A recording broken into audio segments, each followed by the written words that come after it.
We'll have free hot dogs, chips, and soft drinks. Plus, register to win some great prizes, including tickets to see the Charlotte Hornets, a $25 gift card to the Scoreboard Shop in Gastonia, free rounds of golf at Crider's Mountain Golf Course, Boss T-shirts, and more. So plan now to be there this Saturday, November 10th for the Layaway Santa Sales event at MS Power Sports, 4804 East Wilkinson Boulevard in Gastonia. Online at mscycles.com.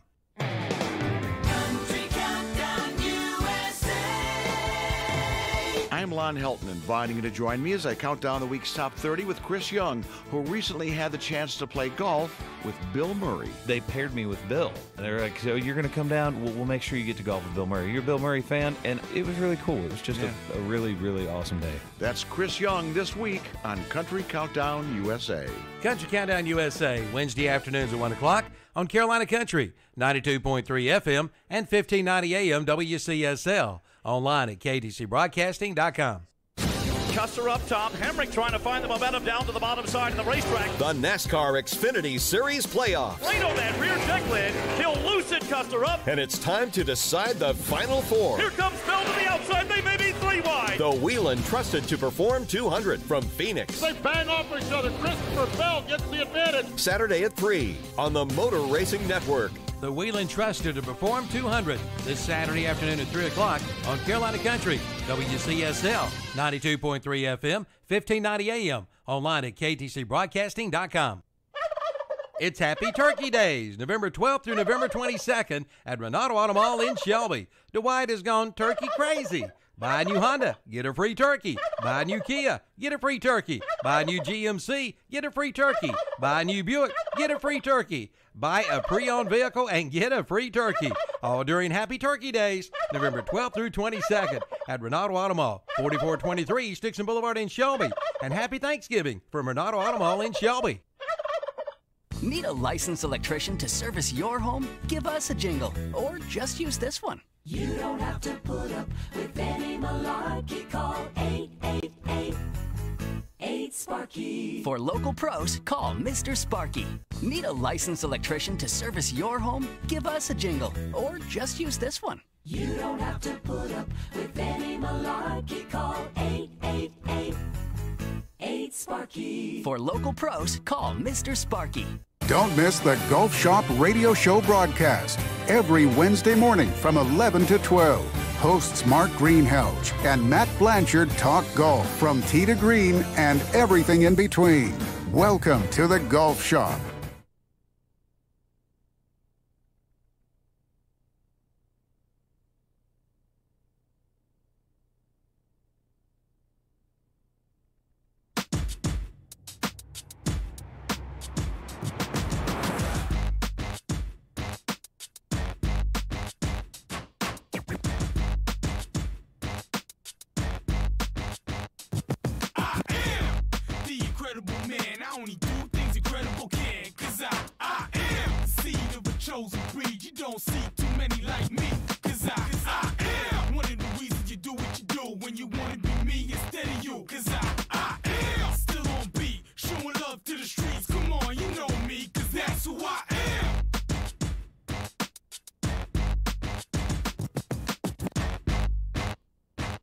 Good morning, sports fans. It's Saturday morning sports talk here on KTC Broadcasting. I'm Kevin Hastings along with Hunter Yancey's in the house. Texas Terry Reinhardt is in the house.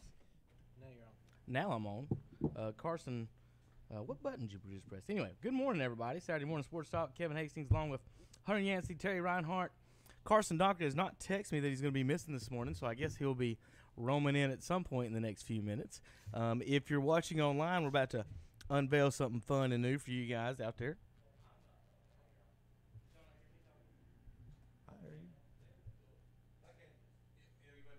All right, anyway, now we got it going. Anyway, Carson should be in here in a minute. If you guys want to watch online on YouTube every Saturday, we're going to bring up something new in a minute. We got each one of us, and this is what America has been waiting for For how many years, Terry, have you been doing this show? I'm telling you, I've been doing it for so long, and America wants to see who the individuals are who's making these predictions every week. I mean, it is. They might even want to put some money up on us. All right, folks. But in just a few minutes, we're going to wait till Carson gets here to unveil our new camera setup. I got every one of us has our own camera, so we're going 4 split screens today on YouTube. So, Hunter, they can read your eyes when you're full of it. And they can they can look at Terry and see what he's wearing today, and in his shirt and his microphone there, and know that it's going to be a long day for Terry. And some of the looks that I give people, yes, it's going to be a long day. Yeah, seeing Terry's facial reactions to some of the ingenious things that he hears on this show is just some of the best parts of the show, Terry. But good morning to you. Good morning to Hunter. We're eating breakfast by Mitchum's Kitchen. What you guys eating on this morning? Egg and cheese biscuit. What, gone? Yeah. No, it's still here. Oh, he's still here. Hunter hadn't started yet. I haven't started yet. No, Terry, how's it going there, bub? Sausage and egg biscuit. Sausage and egg biscuit. I had an egg and cheese this morning, all from Mitchum's Kitchen. Give them a call today. Believe it or not, this might actually last for a little while. I'm not as hungry as you think I am this morning. Oh, man. I'm not. Did you have a late night, Hunter? I did. Did you go to a restaurant at 2 o'clock in the morning last night? I did. I did. It was cookout. I did. There you go. I'll be 100% honest. One of my buddies is in from university. Hunter ruined his breakfast. Yeah, I did. But, I mean, it doesn't mean I'm going to waste it. I'm going to take it home. Oh, he's going to eat it. Yeah, he's going to take it home. It's a 2-hour show. I'm going to take it home with me. I'll take it home, put it in the microwave. It'll be just as good. All right. So, well, Terry, we're getting ready for this weekend's announcements of the playoffs, and it's just a waiting game. We'd like to tell folks more. Folks want to know we didn't have any shows last night. Well, we didn't have anything to talk about, but same thing we could talk about this morning is, hey, what might happen, who might be where, who might go. We've got some of the predictions and projections for that. Coach Pruitt's going to call here in just a few minutes and talk a little bit about their situation, and then we're also going to talk about a little bit NBA action. We got a little NFL action. Poor Des Bryant. Tough news for him after what seemed like great news to go from so high to so low. Him this week, feel bad about that. We're going to talk a little bit about that in the NFL. NCAA football, we're going to do our picks. Hunter, who was the winner last week, did you say? It was me. Hunter? What was the records? Did you check? I went 17-3. 17-3. And Carson and Terry went 15-5. So what was the difference? Which one was your winner picks? My winner picks was Arizona State over Utah, and against Terry picked Kentucky to beat Georgia, and I knew that wasn't going to happen. so I had that one. And then where was the other one at? Because I did see it. It was another winner pick for me was Boston College over Virginia Tech. Sorry. All right. Well, let's we get it started, Terry. The ADM numbers came out. I don't know if you got some of those. We want to talk about that. Let's. I'm gonna go down my power poll real quick. This is the final end of the season power poll heading into the postseason. Now, how it works from here is, so this is the end of the regular season power poll, and then going from here though, Terry, if you get eliminated, you're gone. Right? You drop to the bottom. You know, it don't matter how many points you've got. You get beat in the first round, you drop back into the first round bracket. So you sure do. So now you still get the same number of points and everything if you advance. So the further you advance, the better. But, folks, you know, we like to reward winning. We like to reward advancing. So at this point, it's an even matchup almost. But, you know, if Thomas Jefferson, let's say, wins 3 rounds and Huss wins 3 rounds, Huss still going to be ranked ahead of him. But Thomas Jefferson's still going to be ranked up there in that spot because they're still up there. So in that 2 or 3 spot, whoever's left over, Kings Mountain, Bandy's Crest. But anyway, if you're not familiar with the power poll, we give points away for victories over 1, 2, 3, and 4A. 1 point for 1, 2 for 2, 3 for 3. Now, we do reverse points on losses, and we do 0 for a 4-point loss, -1 for a 3, -2 for a 2, and -3 for a 3. So our top 20 in order. Now we cover local teams: Southwest 2A, we do South Fork 2A, we do Big South, Southern Piedmont 1A. So I'm just going to give the top 10 right now. We're not going to go all the way down through this. I tell you what, Terry, we'll go from the 16. So those are the people with 0 points. And we're going to move up from there, okay? 16 just outside the top 10. Mountain Island with 0. East Lincoln 1. Forest View 1 at 14 and 15. Burns 13 of 2. Ashbrook with 8, and North Lincoln with a loss against Bandy's Friday night. We'll talk about that in just a second. Hunter, you were there, or Monday night? Sorry, Monday night football. Y'all were Saturday. Sorry. We're gonna get that right in just a second. This week.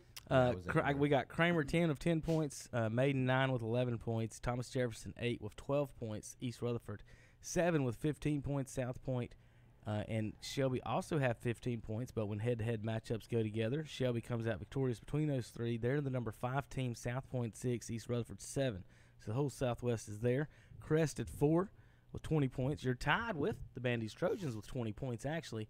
But, Hunter, you guys get the tiebreaker on with a 10-1 record on the season and the conference champions there.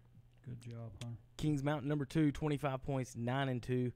And, of course, the number 1 team in our area. And then looking at the projections, we're going to talk about that in just a second. But Huss, in all the projections, they were the 1 seed this whole time. And then the latest ones that came out had them in the 2. So I don't know how or what. I don't know what happened in a few hours or whatever, but we'll get into that. Hunter, let's start off before we get into the playoffs, and I get in there because I got all my news and notes in there with you guys. I'm going to join you in just a second. Well, let's talk about that Bandy's North Lincoln game Saturday. 1-point victory. Yes. KTC Broadcasting, Saturday Night Football. You were there in the house for the game. Of course, you're a little biased. You're a Bandy's fan, but that's okay. You can still tell us exactly what happened and be objective about it. Try to be objective. But anyway, Bandy's, congratulations on their win. Their only loss this year was to who again, Terry? Bandy's Hickory? Was it Hickory by 1? Sure 1 was. point, right? 1 point. 28-27. And that was Bandy's led in that game. Right. Hickory come back at the end. Yeah. All right. Second half adjustments. So, Hunter, might as well, we didn't have to get to talk about it on a Friday night after the show and everything. If you want to talk about, from the start to the get-go on that game, go ahead for a second. Just kind of give a synopsis on how that game went, if you want. Most people could probably guess these two teams have similar play styles. They both run the triple option of some sort. Each one makes it their own. The only difference is I know North Lincoln has who they consider their bruiser in Clayton Cribb. Well, Bandy's has got their almost record-setting rusher in Ethan Howard, and that really was the difference. Obviously me covering Lincoln County and also Cleveland County this year, I never really got to see Bandy's play because most of the games that they were playing, if it was against Lincoln County teams, was at home, and we never really went to Bandy's. So I never really – all I heard was this Ethan Howard kid is special. Mm-hmm. He's special. And it's not breakaway speed.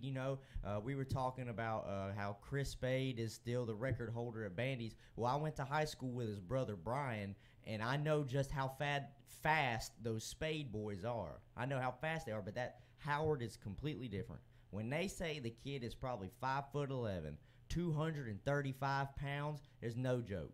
There's no joke. He is 100% 235, and I think they might be generous on his measurement right there. And he's got – and see, I went over there and talked to some of my ex-teachers because, of course, they're still coaches over here. I talked to Kyle Lohman. I talked to Eric McCombs. They were my teachers in high school, and I was just like, okay, so tell me about Ethan because that's all I hear about is Ethan. Now, y'all have a good team overall, but he's just the name. And they said, don't let him find the hole. Don't let him find the hole. If you can hit him at the line, you might stop him for 2 yards. They said he's going to get forward because he has deceptive speed for his size. And he said, and there's no safety or cornerback that can take him by himself. When I tell you I watched the kid drag 5 people for 6 yards, you can ask Tim and you can ask Ken. We watched him drag people for 5 or 6 yards at a time, and I'm not just talking 1 or 2 tacklers. So he was a big difference maker throughout the game. The Bandy's was in control for a second. They were up pretty big. I think they were up by 2 touchdowns on North Lincoln, and then all of a sudden the momentum shifted. North Lincoln had success all night getting to the edge when they were running the ball. Clayton really didn't have a good night because, Bandy's just stuffed him at the line. He would get some, but he wouldn't get it. Like Sarouse and everybody that was getting to the edge, they were having a good night. And I was sitting there, and I was telling Tim and Ken, I was saying, if Bandy's can't set this edge, I think North Lincoln's just going to run all over him because Bandy's offense had kind of been stagnant for the past couple drives. And then little do we know, the game's almost tied up after a blocked punt. And I said, whoa, this thing just shifted tremendously. And then it was just close. And like you said, it was just back and forth throughout the game. Both of them were really on the ground. North Lincoln had more success throwing the ball than Bandy's did. They did, but it was a couple I don't know how old the quarterback is for North Lincoln, but I think he's got a little bit of learning moments because he had a couple ill-advised passes. If I'm not mistaken, he ended the night on 2 interceptions, and both of them, really one of them definitely could have been avoided. So to me, I know it was a 1-point win, and of course happy that my alumni came out with the victory, but I told my father when I saw him later, he said, so how was it? I said, Bandy's escaped with this. They really did escape with this. So congratulations to Bandy's. But whoever they draw in the first round, obviously if they don't know who Bandy's is, they won't know who to key in on. And I think Howard can have a good game because the offensive line, we were talking about that too during the game. We compared in the trenches just who was bigger. And Bandy's was a lot bigger than North Lincoln was in the trenches. But if you can't, in high school football, you can have that one dominant player and you can go far. Now, I don't think he's a transcendent talent, not at all. But can he win them maybe their first round game depending on who they draw? Absolutely. Could they win the second round? It depends on who they'd have to play. But the North Lincoln Bandy's game was just, if you like ground 'em, pound 'em football, it's exactly what it was. There was maybe 10 total passes thrown between the two teams. Everything else was just on the ground. Hunter, down towards the end of the game, did North Lincoln have a chance? Didn't they have the ball last? Yeah, North Lincoln did. That's what I said. Like the two costly turnovers. Poor kid. Now they got to him. Bandy's got to him, and so he was running for his life. But this is where, I was just taking in I guess the kid's age and him just not knowing. He forced it into almost triple coverage, rolling to his right on the move, never set his feet. And 1, you're out of the pocket. 2, you have receivers at least over in that direction. They might not quite teach it at this level either, but with your team still in striking position, because they were advancing into Bandy's territory. They were over the 50. I think they were near the 35. He just. In that moment, I looked at Timmy Kennedy. I said, he should have thrown it out of bounds. He should have thrown it out of bounds. Yeah, I know the pressure was there, and you're probably in the moment saying, I can make this play. Let me tell you something. You can't make that play. Triple coverage, you can't make that play. So, to me, they did. They were driving, but he kind of sealed that deal for him with that interception. Now, what down was that? Was it second down? I think it was third. Third down. So he would have had another opportunity. There was another opportunity in that drive. Absolutely. And see, I was surprised that they were really throwing the ball in that because they had so much success running the ball. Now, I cannot remember if North Lincoln still had all their timeouts. That was the only question, is because obviously that would change whether or not you want to run the ball in that situation with time counting down. Yeah, those are the things I asked because I know I saw this past week we're in a college game. The quarterback runs up. They're trying to down the ball, and he runs up there, and he gets it, and then he downs it, but it was on 4th down. Yeah. So it turned the ball over. Yeah, it was not on 4th down. He would have had another down, absolutely. Just, it's just for him, if he is not a senior, it's a learning experience. I know it's heartbreaking really to do that because that game had a lot on the line for him, especially for it only being 1 point with you guys on the drive. But it's just a learning point. It's something that they'll say, hey, we'll go look at the tape. We'll say when this happens, when your protection breaks down and you're running to the right, because let's be honest, buddy, you might be pretty good, but you ain't Aaron Rodgers. You ain't one of these pros that can throw on the run. At this point, if you know we can have another chance, just throw it out. Just throw it out of bounds. Well, Kevin, I'm going to run down the scores from last week, because a lot of games were played on different nights. In the Southern Piedmont 1A conference games that were played Monday, it was Cherryville 20, Bessemer City 8. Very surprising, and congratulations to Coach Pruitt. put back-to-back victories over Bessemer City. I did think Bessemer City might have been playing better, but Coach Pruitt had his guys ready to play, and Cherryville comes out with their 7th win of the year this year, and with a 20-8 win over Bessemer City.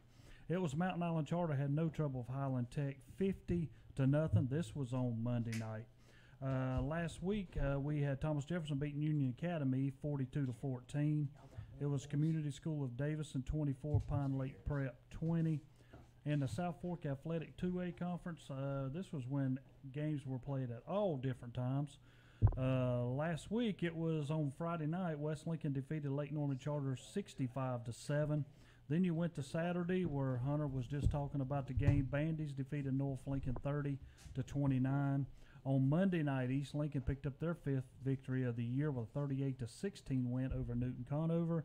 And then this past Wednesday, it was Maiden over Lincoln 13-0. So they had 4 games, 4 different nights in the South Fork Athletic 2A Conference. In the Southwestern Athletic 2A Conference, it was East Rutherford 48, East Gaston 7. 14 straight losses for East Gaston ending the season.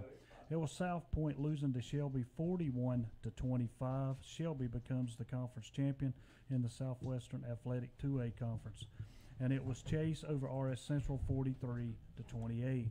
In the Northwestern Foothills 2A Conference, it was Drawn picking up their first victory of the year with a 28-17 victory over East Burke, stopping a 13-game losing streak. It was Fred T. Ford going to 6-5, 5-1 in the conference, finished second in behind High Brighton in the conference as they defeated them 41-14. It was High Brighton 44, Patton 0. In the Big South 3A Conference, Hunter Huss defeats Ashbrook 46-0, and it was Burns over North Gaston 28-7. Monday night, it was Kings Mountain defeating Crest 22-17, and Stuart Kramer over Forest View 45-7. And finishing out the scores in the Northwestern 3A 4A Conference on a Monday night, it was Freedom over McDowell 40-13. Watauga no trouble with West Caldwell 62-0. St. Stephen's over Hickory 28-21. Alexander Central over South Caldwell 56-22. And then on this past Thursday, they had a makeup game between Alexander Central and Hickory, and Alexander Central comes on top 31-17, knocking Hickory to 5-6 and 3-4 in the conference, and possibly knocking them out of the playoffs. But we'll wait and see today. All right, Terry, we got Coach Tim Pruitt, Cherryville Ironman, on the phone right now. He's had a busy morning so far, getting ready for whatever announcements they can get. We've got some projections. We don't know where we're going. Coach, well, I don't know what I just hit there. Coach might not know where he's going. I hit the enter button there. Of all the things I could have hit, I hit the one button that started music. But we got Coach Pruitt on the phone. Nice, brisk Saturday morning. It's football weather. And, Coach, good morning to you. Congratulations on keeping the belt. You got to defend it twice a year or play for it twice a year. Now you get to keep it for the whole year into the whole off season. You guys excited about that and the postseason? We are. But, you know, in our crazy 1A bracket, we might play Bessemer City again. You just never know. Right. So we might have to put that belt back up on the line one more time. Is it on the line no matter what? Hey, it's on the line. It's okay. on the line. We're playing tiddlywinks, man. We're putting that thing on the line. We might do some stuff in the off season with Coach Boone and those guys. It'd be a lot of fun, you know, just to get the kids together, some camaraderie. Big game Monday night. Proud of our team's effort. I mean, we give up no first downs until the last play of the third quarter. Our defense has stepped up and played so well the last 4 weeks. Very proud of their efforts since our Mountain Island Charter game, the last game that we lost. Well, Coach, you know, this is it's a weird situation for us Western Conference teams here. We, you know, getting the week off, and we've had some phone calls wondering why you guys weren't playing, so to let people know that don't know, you know, down east, you know, with the hurricane, they had to postpone about a week of football. So the Athletic Association pushed the playoffs back a week. You guys get a week off to rest, basically. Some teams don't even know if they're in or out. You don't know who you play. Does not knowing who you play with a week off really affect you that much, as much as you kind of used to? You know, you're not going to know anyway till Saturday like you normally have anyway. Not much this week because we played Monday. So the fact that we moved our game, that had something to do with it. If we had a game coming up the next Friday, we obviously wouldn't have moved our game on Monday. So when we moved that game, then that kind of put our whole week in swing. We had Tuesday off. It was, of course, really rainy on Tuesday. The field was underwater. It was a good choice. And then Wednesday and Thursday, we went out light on Wednesday with just without pants on, and we worked 2-minute offense and defense. We tried to correct some things that we did wrong, particularly on offense in the Bessemer City game and special teams. The defense obviously didn't do too much too wrong. But then Thursday we put full pads on and we worked on short yardage.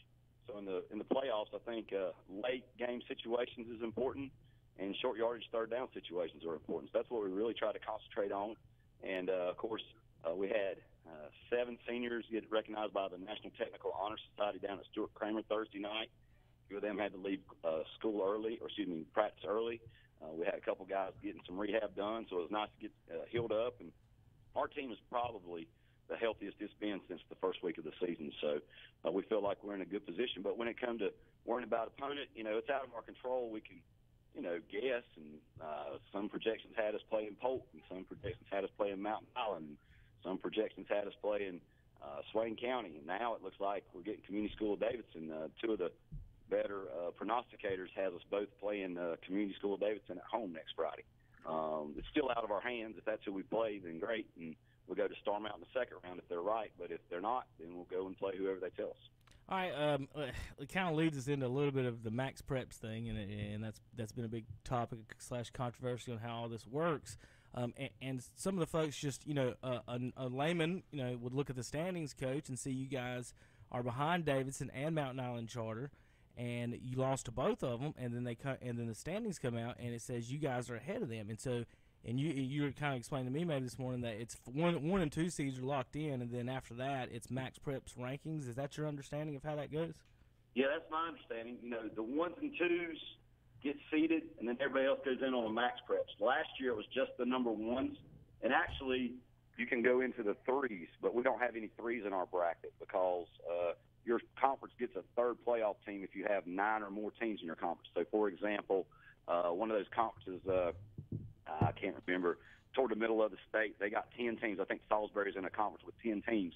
So they play 9 conference games, and thus that conference would get 3. So we go in. And then, of course, our Max Preps ranking, even though we lost to Mountain Island and Community School, I think what happens with the Max Preps ranking, they give you credit for what you do in your non-conference schedule. We played beat 2 2A teams and lost to West Lincoln, and, of course, went 3-1 in our non-conference schedule. And then, of course, if a team schedules a private school, a charter school, a home school, a team that, don't even show up on a Max Preps ranking, then that obviously hurts them. So I don't know if that's where the difference lies in our ranking compared to those 2 teams that you're discussing in our conference. But it's kind of ironic and unique. So it's nice that we schedule how we do. And, of course, when you schedule like that, like I said, we're the healthiest we've been since the first week of the season. When you play those 2A teams, you get a few more bumps and bruises than playing a team that don't have a lot of physicality. So I think we got rewarded for that. Terry, you got a question?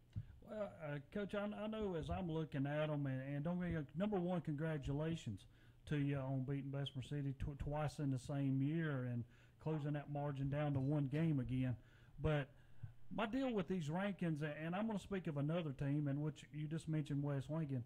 Last year they was like 16 seed, and they were 4-7, and they go play Reidsville. Well, this year the ones I'm looking at, they only moved up 3 spots, and they went 9-2.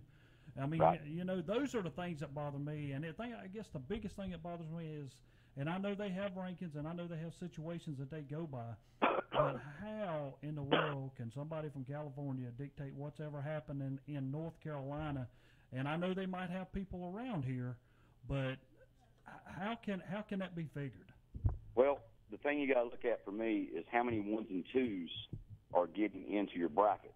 So, like, for example, we're in the big 1A, so there's a lot more 1s and 2s getting in the big 1A bracket than in the little 1A bracket, So in the bracket that West Lincoln's in, and correct me if I'm wrong, Terry, but they're probably the highest-seeded team that wasn't a 1 or a 2, correct? You're correct. All right, so let's say they did the 2A playoffs like us, and they gave buys. West Lincoln wouldn't even made the playoffs this year, correct? You are probably right. So it's just based upon that 1 and 2 scenario. Last year it was just 1s, and West Lincoln would have jumped teams.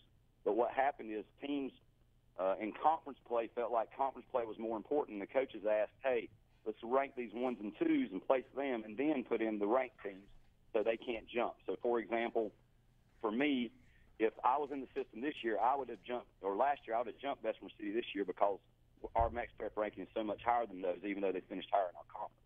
Okay. So there's no great way to do it, Terry. I love the days when you got to see Northwest #1 play Smoky Mountain #3, and it was on the thing. You knew exactly who it was, and you could prepare. But that's not the way things are these days, I hate to say. Yeah, and you know, you mentioned that, you're saying now they've taken the top 2. And that's when I look at conferences, and I'm going to throw a conference out there, and I know you know them just as much as I do, Reedsville. Yep. When I look at that conference, Reedsville finished 4-0, 11-0 in the conference. I mean, 11-0 overall. But Burlington Cummins finished second, 3-1, 4-7. Yep, and I think Reedsville beat them like 58-0. Yeah, they outscored their whole conference 254-0. Yeah, exactly. You know, and I look at stuff like that, and I'm like, nah, and then they automatically going to get a bid in, and they're going to get a higher bid than a West Lincoln or an East Rutherford or somebody like that. And that's, to me, that's totally. Yep. Those are the things that bother me. Yeah. Hard to swallow. Yep, you're exactly right. You're exactly right. To me, a couple of years ago, we were told if you're in a 4-team conference, you can't get a #1 seed, but you have teams that are in split conferences or only have two teams like in the 4A conference. Up at, that Watauga plays in the split 3A, 4A. So, there's those little discrepancies. People get an advantage for playing in a small conference, I think, or playing in a weaker conference. And there's, if we go back to that old system, that would cure that. But then, how does it work? Each year, I wish they would stay with it for 4 years, come up with the plan and stay with it for 4 years instead of changing it every year. It's the way I look at it. I agree with you, Coach. Well, back to your game against Bessemer City. Yes, sir. What were some of the big plays in this game that really was the benefit for Cherryville? We started off the game not too well. 2 of the last 3 games, we threw an interception early in the game. The other team scored first, and they had a pick 6 in the first minute of the game. I think the thing that our kids have developed is a pretty good resiliency to stuff like that. And, I think in the middle of the first quarter, we had a 3rd down conversion, which was big. We had a 3rd down conversion on a 3rd and goal where Dylan hit Matt Kane with a very nice pass. And once we got a couple breaks, they had a break in the kicking game. They had a bad snap, and we had a short field. And, of course, Jaden started running the football very well in the second quarter. The thing where we had what we talked about this week in practice is concentrating on finishing drives and taking advantage of our opportunities. We had the ball inside the 30 3 times in the second half and didn't score a single point. We got stopped at the 1-yard line. So we can't do that in the playoffs.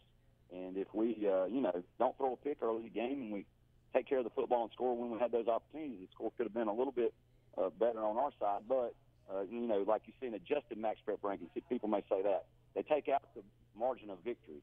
The max prep rankings factor that in, but the state of North Carolina doesn't want to do that because they don't want people running up the score. So, when you get in a situation like that where you're worried about your max prep ranking, last year I was worried about my max prep ranking when I played against Larry. If you remember, there was a pick 6 on the last play of the game, and there was a penalty flag. And if they would have counted that touchdown, that might have affected our max prep ranking. So every game's a little bit different. Proud of our team, our coaches, our players, and their effort.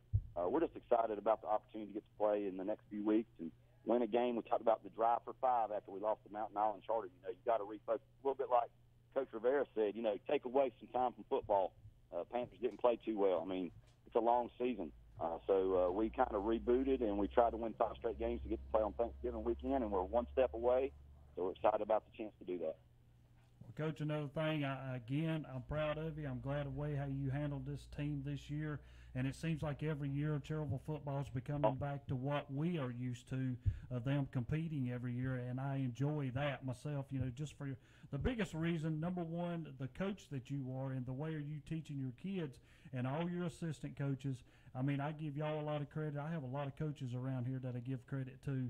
I mean, it all develops with y'all. A lot of kids play like y'all act towards them, Right.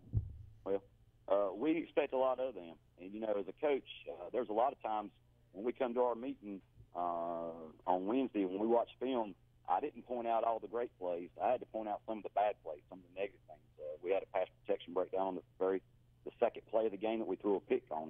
That wasn't the reason we threw the pick, but we do that in the playoff game, and that could lead to a fumble that leads to a score. So, we got to keep coaching them the way we expect them to play. You want them to be perfect. Nobody's going to be perfect. But you want them to play as perfect as possible, and we held them to high expectations. And I think that pays off as you get to this time of the year.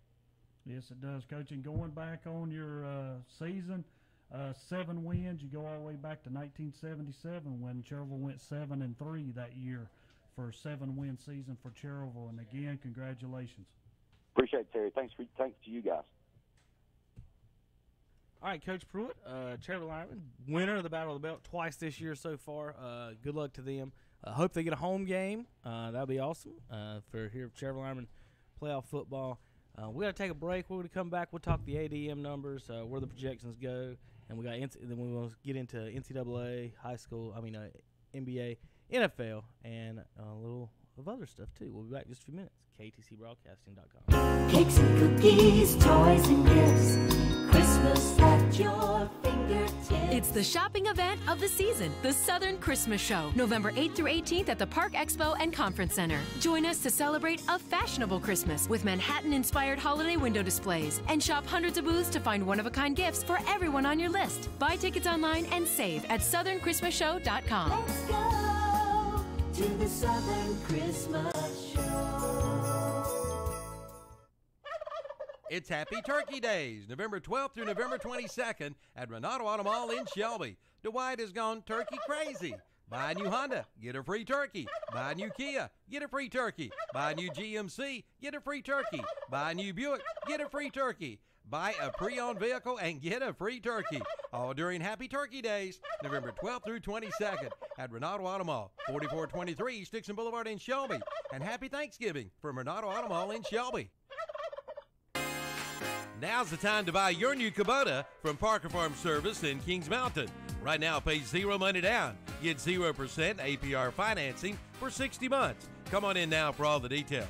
All for good on the Kubota BX Series, the Kubota B Series, the Kubota L Series, and the Kubota MX Series tractors. Again, 0 money down and 0% APR financing for 60 months. Get your new Kubota today at Parker Farm Service, 126 Bessie Drive in Kings Mountain. When you shop our local advertisers, be sure to tell them you heard it on the radio. That way they'll know that their radio dollars they spend works for them and you too. Even in today's fast-moving world, radio remains the leading media to reach more people. 93% of Americans listen to AM/FM radio over the air. TV viewership is 89%, smartphone use is 83%, and personal computer use is 50%. So if you're a business owner, reach more people with the power of radio. If you don't tell it, you can't sell it. See the power of radio. WHS Shelby, WLON Lincolnton, WCSL Cherryville. Online at KTCBroadcasting.com. Is the cost of ink driving your profits down? Then listen up. Discount Ink Jet and Toner is here to help. Discount Ink Jet and Toner specializes in refilling ink jet and toner cartridges. Cut your ink costs by as much as 50% or more. Discount Ink Jet and Toner, located on 410 East Franklin Boulevard in Gastonia. 100% satisfaction guaranteed.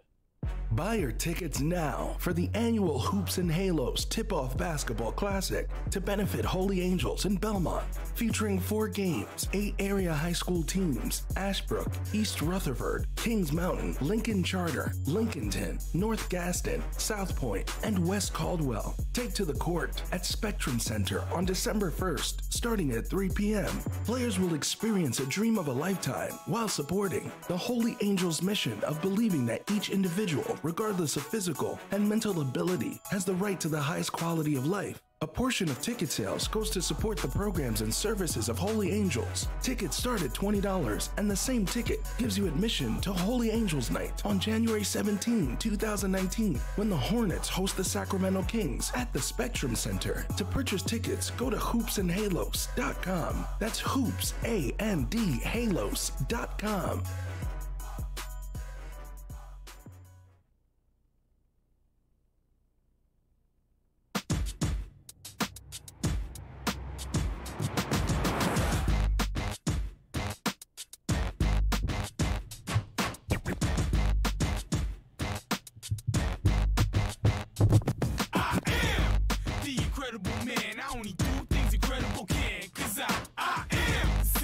Chosen breed, you don't see too many like me, cause I am one of the reasons do, cause I am still on beat, showing love to the streets. Come on, you know me, cause that's who I am.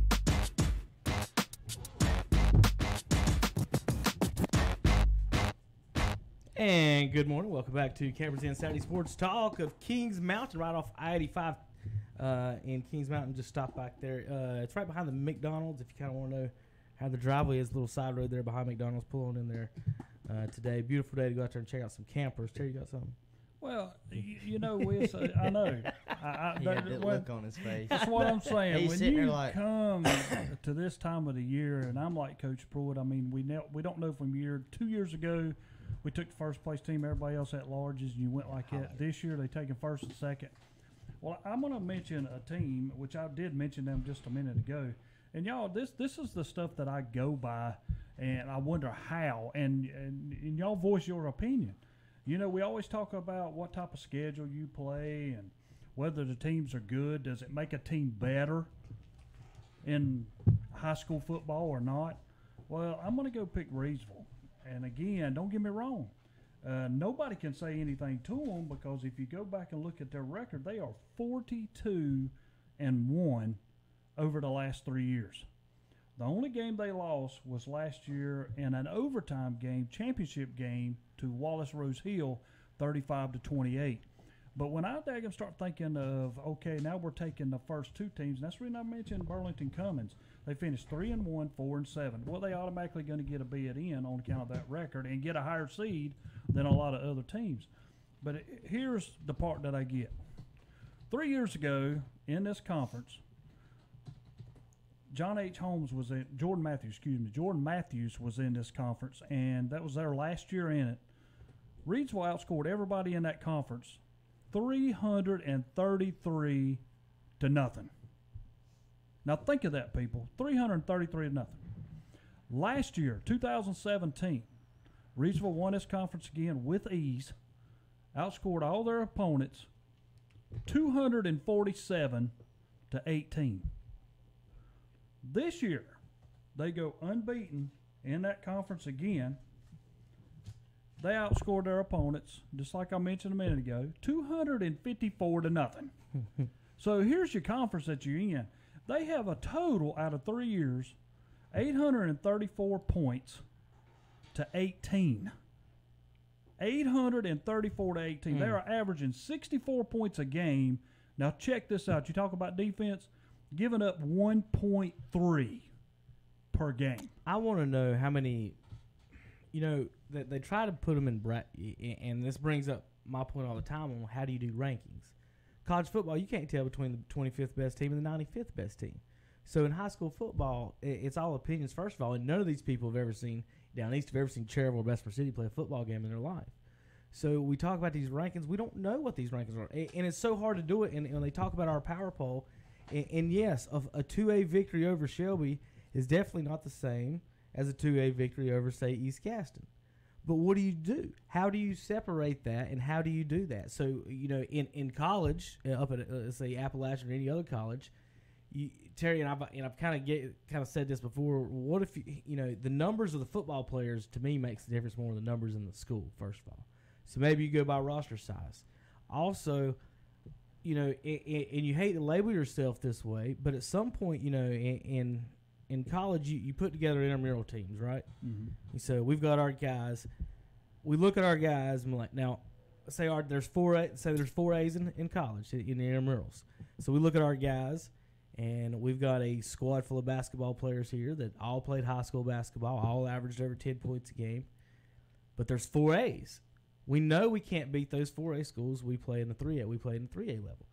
At what point can you have some type of a system where you choose a non-competitive / competitive type of league where, some teams are playing football for fun, some teams are playing football for blood and guts and glory, and it is different. So, you hear it every Friday night from Shelby and Crest fans.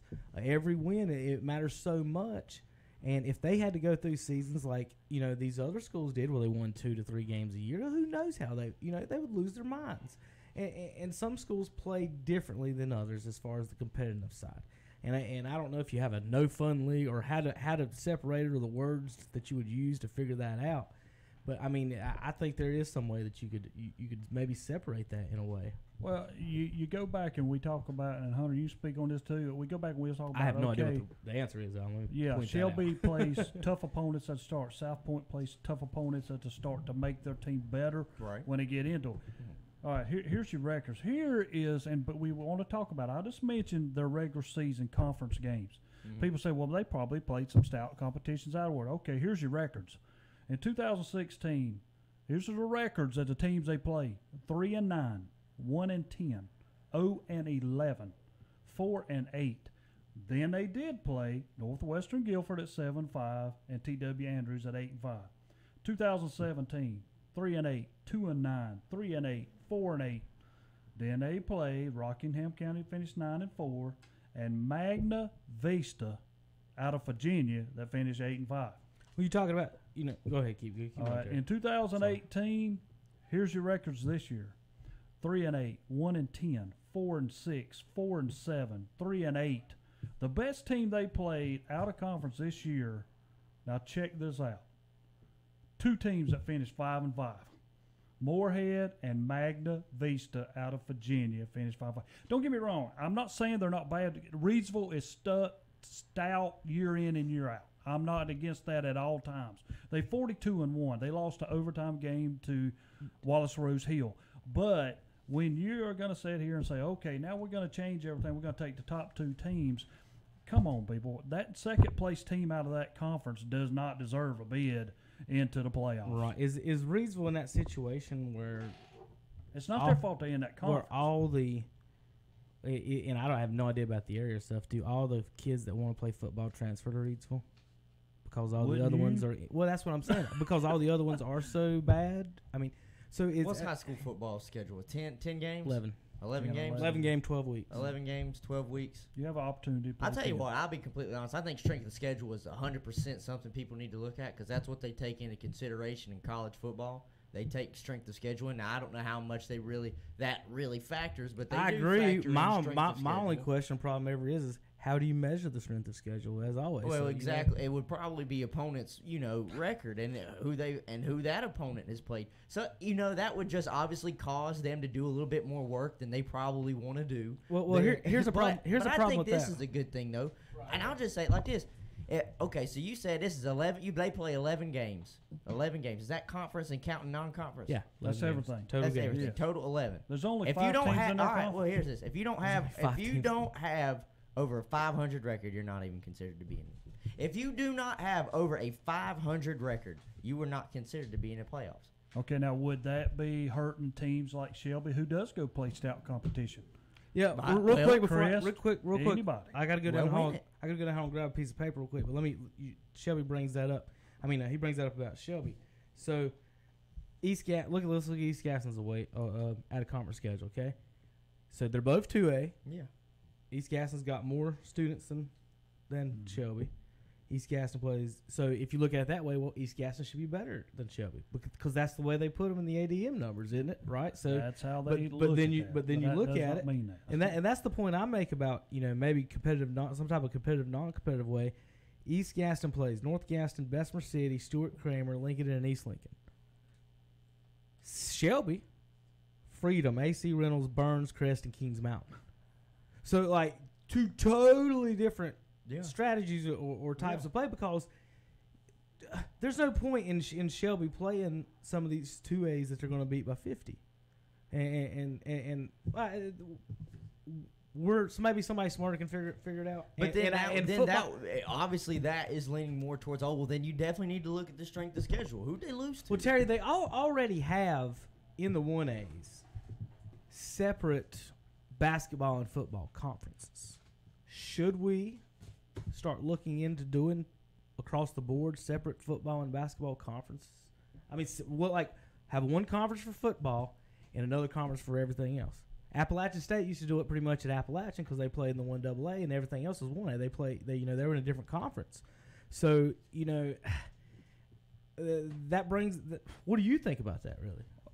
Well, I think it's a possibility, but I think you're going to have a hard time scheduling. That might be where you run into a hard time. But here's another thing that I'm thinking when I think of all this, And you talk about, and I know some coaches going to think this way, I look at depth.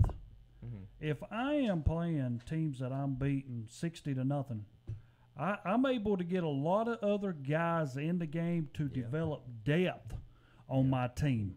But now, again, they're still not giving up points, so that's amazing to me. Even when they put in their second and third string, they are good enough that they're still not giving up points. Where if Shelby's playing like an AC Reynolds, it's hard to go 2 deep, 3 deep in a game like that if you're trying to win, because depth is going to mean something, but you're not able to do that on account of the competition that you're playing. See, I'm all about strength of schedule because I think you do yourself a disservice when you play cupcake teams.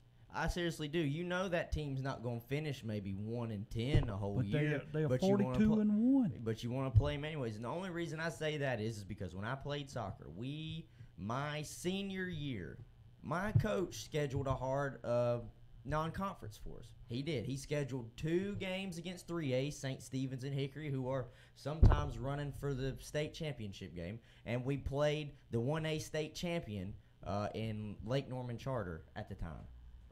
Let me see, when I was 2014. So that was before, of course, they joined the conference. But we played stout competition.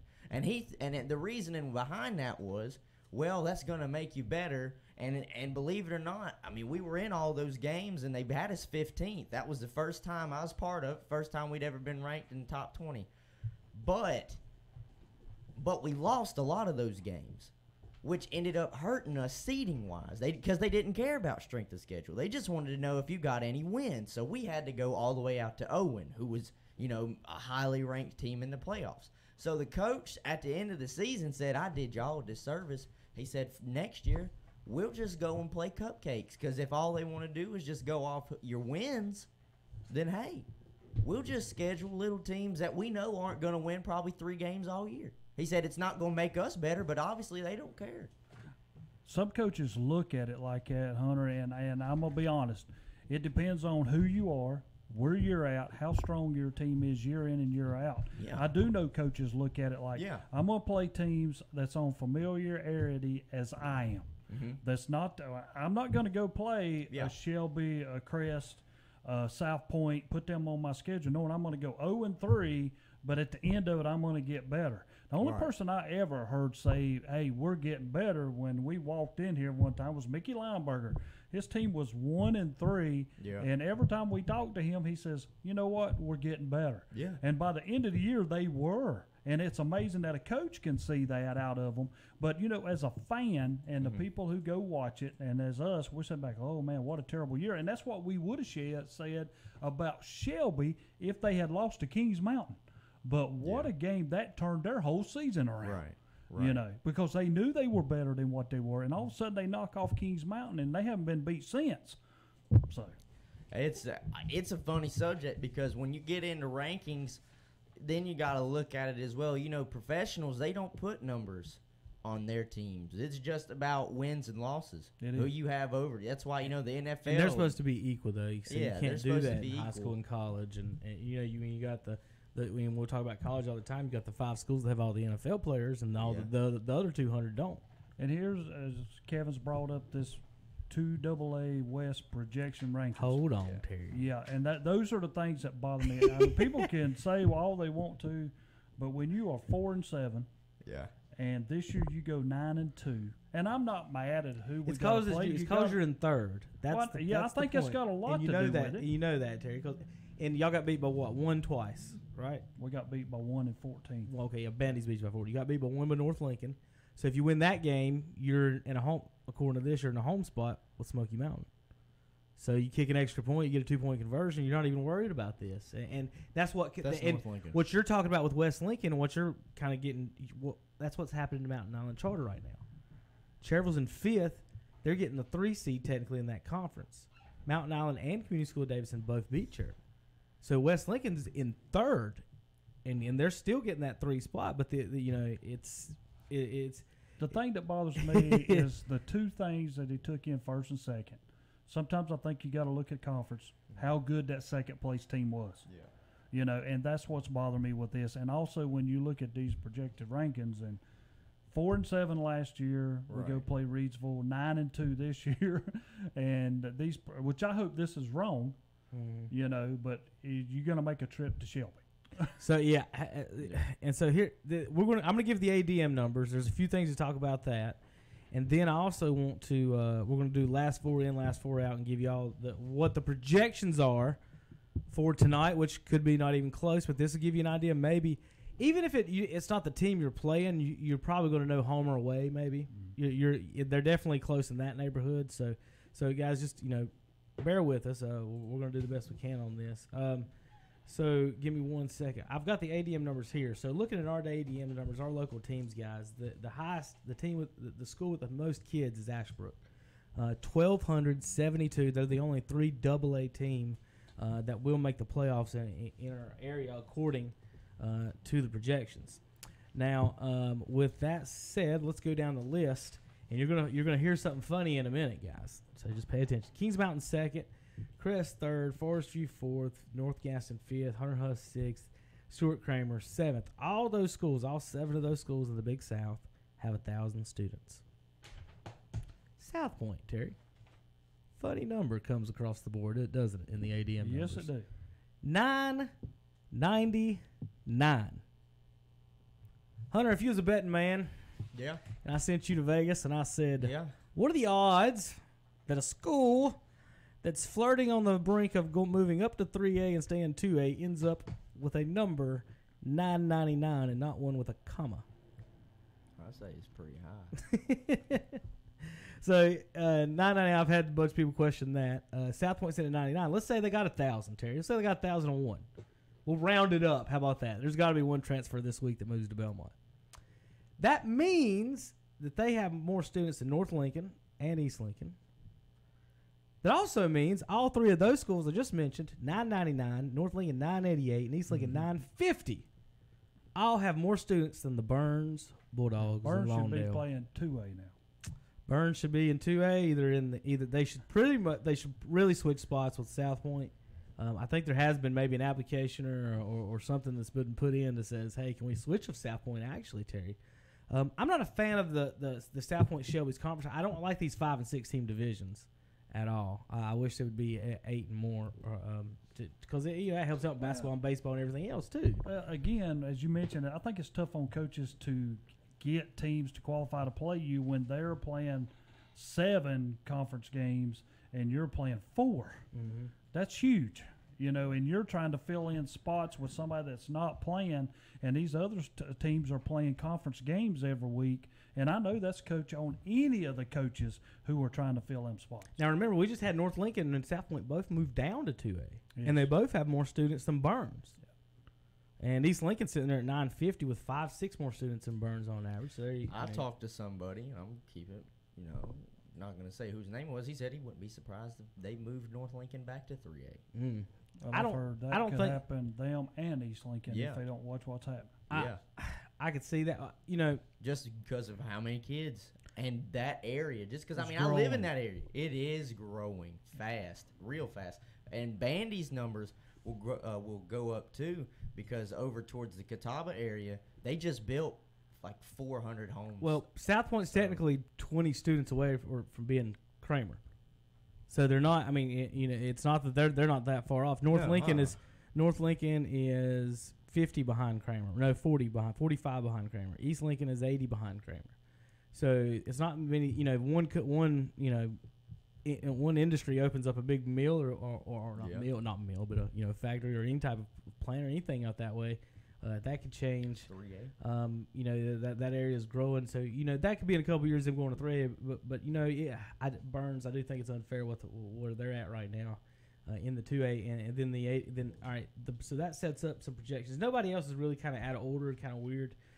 Too much on down the line. The 2As and the 2 AAs are all pretty much in order. It said the cutoff line, Terry, is pretty much right between Maiden and West Lincoln's numbers. So right now Maiden is in the 2A. When the numbers first came out, they had West in the lower.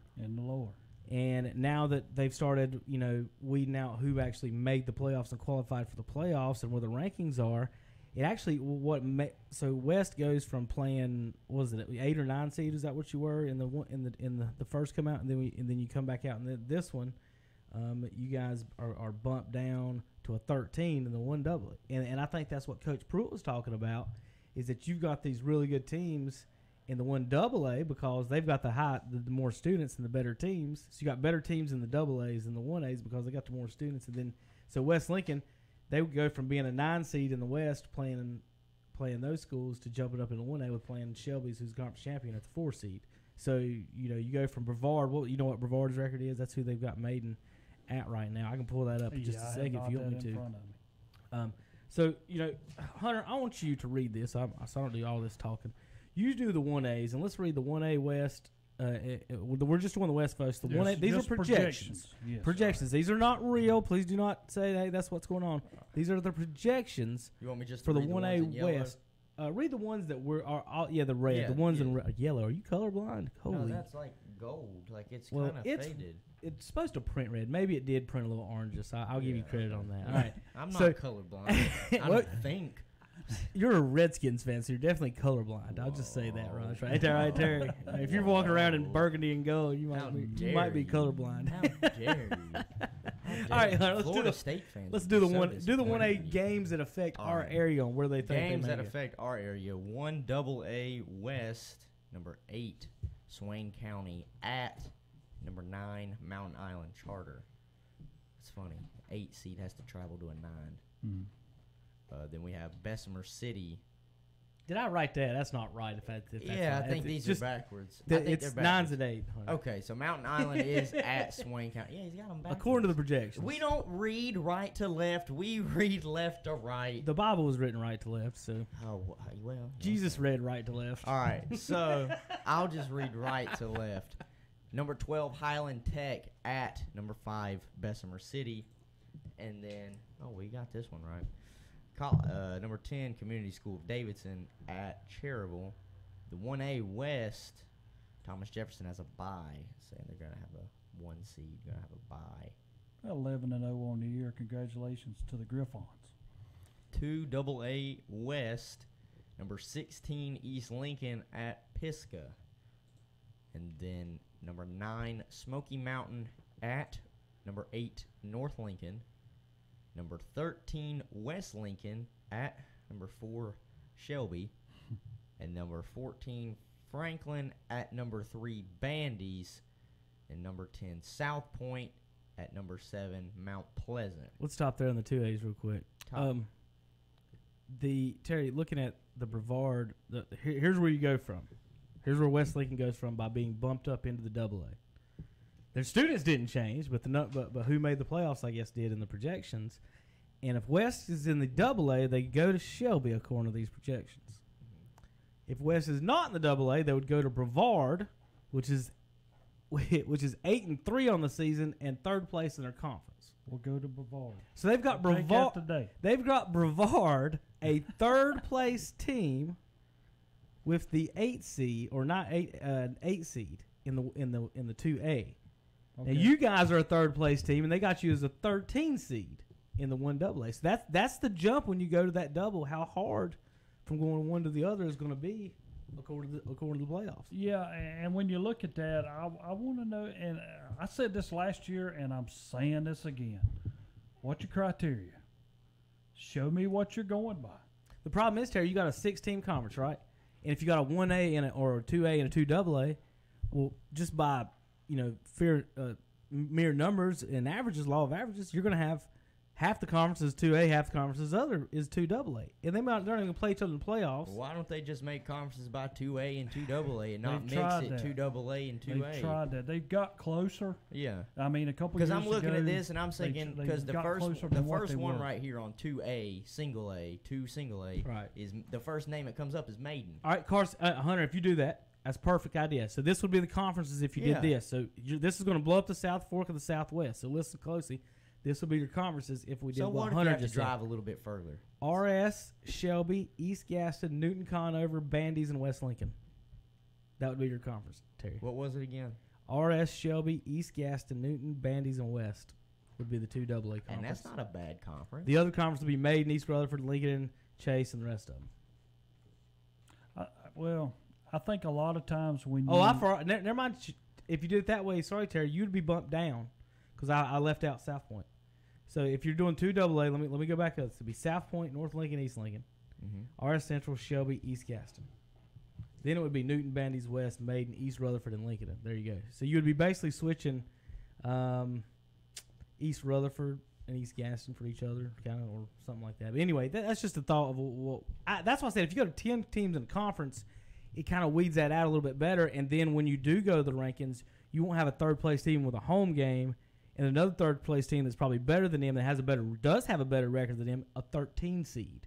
There's nothing wrong with having 10-team conferences. I don't understand why these teams just want to have 4 or 5 teams in conference. What good does it do you beating them?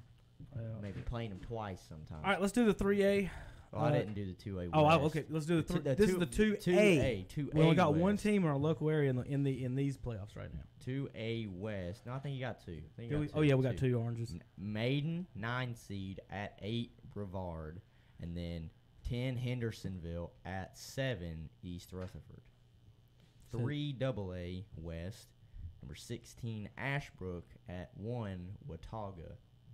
And then the 3 single A West, 13 West Rowan at 4 Kings Mountain, number 10 Stuart Kramer at 7 Crest, and 15 Burns at 2 Hunter Huss. Terry, how dangerous is a number 7 2A East Rutherford team?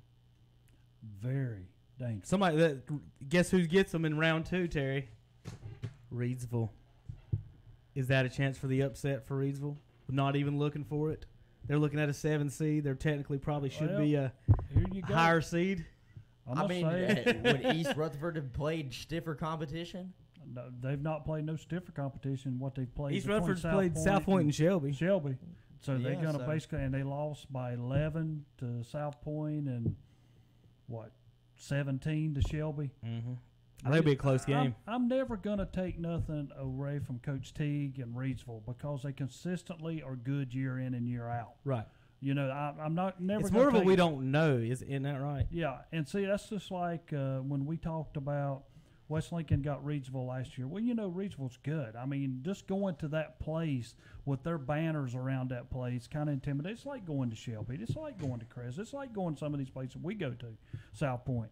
But I think the criteria of you taking that second place team out there and all of a sudden they getting a bid and they're 3-1, 4-7. I think those are the ones that bother me this year.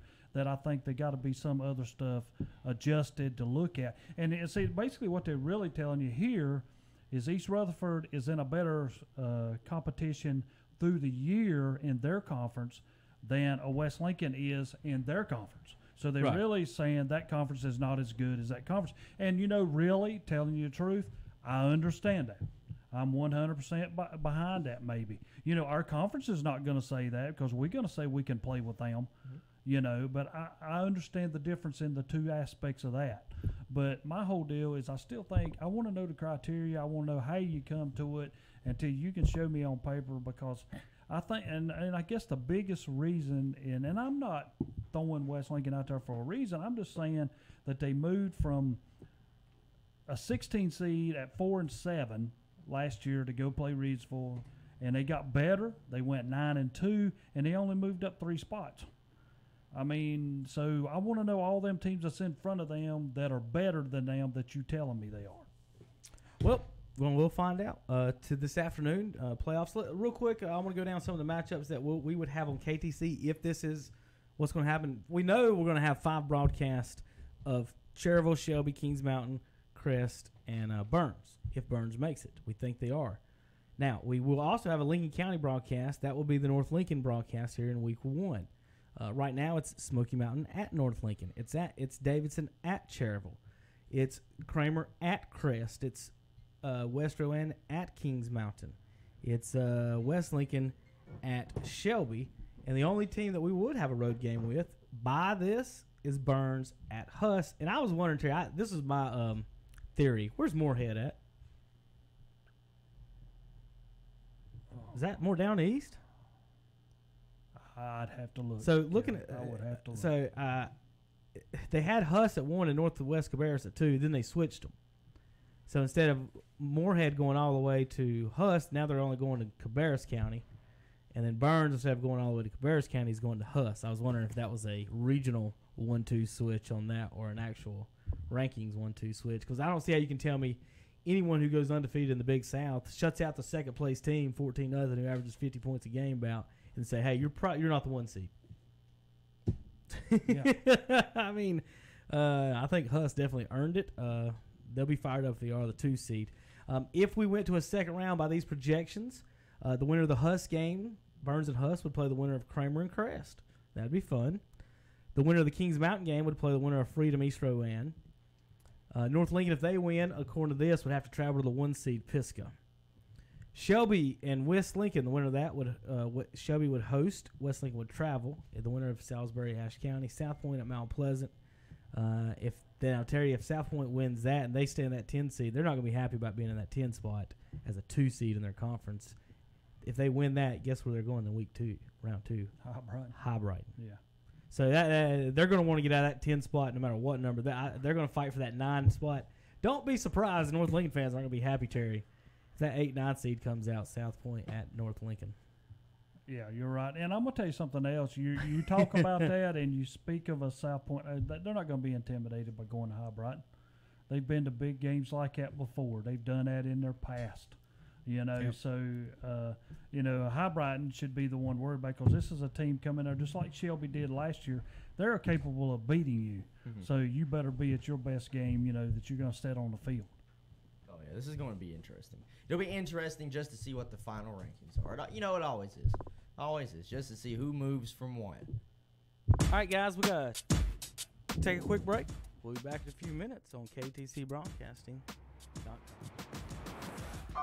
It's the Layaway Santa Sale this Saturday, November 10th at MS Power Sports in Gastonia. Hi, I'm Calvin Hastings. Join the boss as we broadcast live during the Layaway Santa Sales event at MS Power Sports in Gastonia. MS Power Sports is offering free layaway on motorcycles, side-by-sides, dirt bikes, 4-wheelers, everything you need to have fun. All for good now through Christmas. Let MS Power Sports help make your holiday more fun than ever. And join the boss for a live radio broadcast from 10 a.m. till 2 p.m. We'll have free hot dogs, chips, and soft drinks. Plus, register to win some great prizes, including tickets to see the Charlotte Hornets, a $25 gift card to the Scoreboard Shop in Gastonia, free rounds of golf at Craters Mountain Golf Course, Boss T-shirts, and more. So plan now to be there this Saturday, November 10th for the Layaway Santa Sales event at MS Power Sports, 4804 East Wilkinson Boulevard in Gastonia. Online at mscycles.com.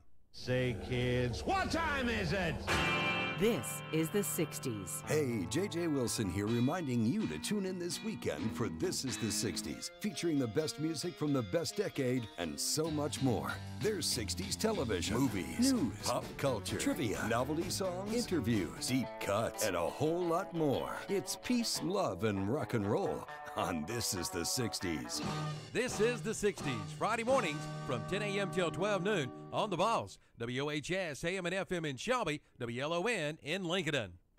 Once upon a time is right now. Escape to the Renaissance Festival, a time-traveling adventure. Huzzah! Saturdays and Sundays, September 29th through November 18th. Presented by Pepsi. Endless entertainments. Jousting night. Men in tights. Oh my. New sea fairies. The living mermaids. Magic and merriment. Come to the Renaissance Festival. Saturdays and Sundays, September 29th through November 18th. There's music, comedy, circus entertainments, a giant crafts market, jousting nights, and a feast, all rolled into a non-stop great family adventure. The festival is so awesome. Discount tickets at Hedis Tita stores or print your own online at renfestinfo.com. Renaissance Festival, here I come.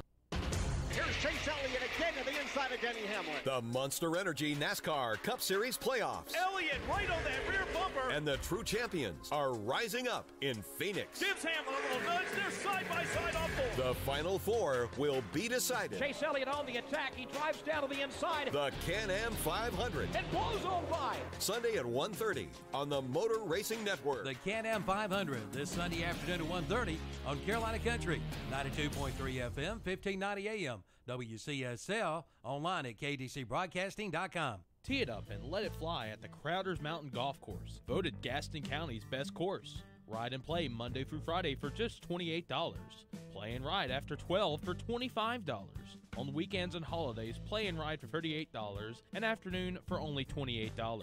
Seniors 55 and older play and ride Monday through Friday for $25. And Monday is Ladies' Day. Ladies, play and ride on Mondays for $18.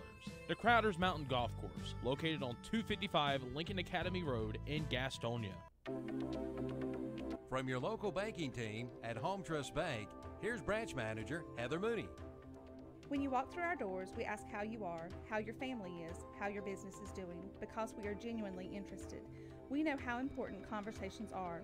Since 1926, when Home Trust Bank began, we have been building relationships by getting to know our neighbors. Let's talk today. Visit hometrustbanking.com, member FDIC. Visit Home Trust Bank at 100 West Main Street, downtown Cherryville, and at 224 East Warren Street in Shelby. And welcome back to Saturday Morning Talk Show, presented to you by Campers Inn. Hunter Yancey here. Kevin's shuffling his way in here. Good old Terry Reinhardt stuffing his face with meat. Meat and from potatoes. Mitchum's Kitchen. Meat and potatoes. We're going to let him catch back up in a minute. It's time to pick our college football games. We're a little long on the high school football, but everybody we needed to give all the information that we possibly could. Because people tune in to be informed. In about 3 or 4 hours, all that will go all out the window that we all just talked about. And so, like we were just talking, Terry was just I'll be happy after a while. Terry just wanted to complain for an hour is what he said. And so, we'll only have two columns. He said if Coach Pruitt would get calling him, he'd complain another 10 minutes on. So, Pruitt, thank you for calling every Saturday. So we don't have to hear Terry whine some more. Yeah. Terry, what are you doing? Tic-tac-toe? Mm-hmm. Last week's pick'em winner was Hunter Yancey. 17 and something. 17 and 3. So we're gonna move into that this week. We picked the top 25. Sometimes some other local interesting games. Terry, your Wolfpack, and this is all I'm gonna say about the Wolfpack. It is not even pertaining to the Wolfpack, and it has something to do with the rankings. Mm-hmm. I think we should only rank 10 teams from now on, because first of all, the rest of them don't matter.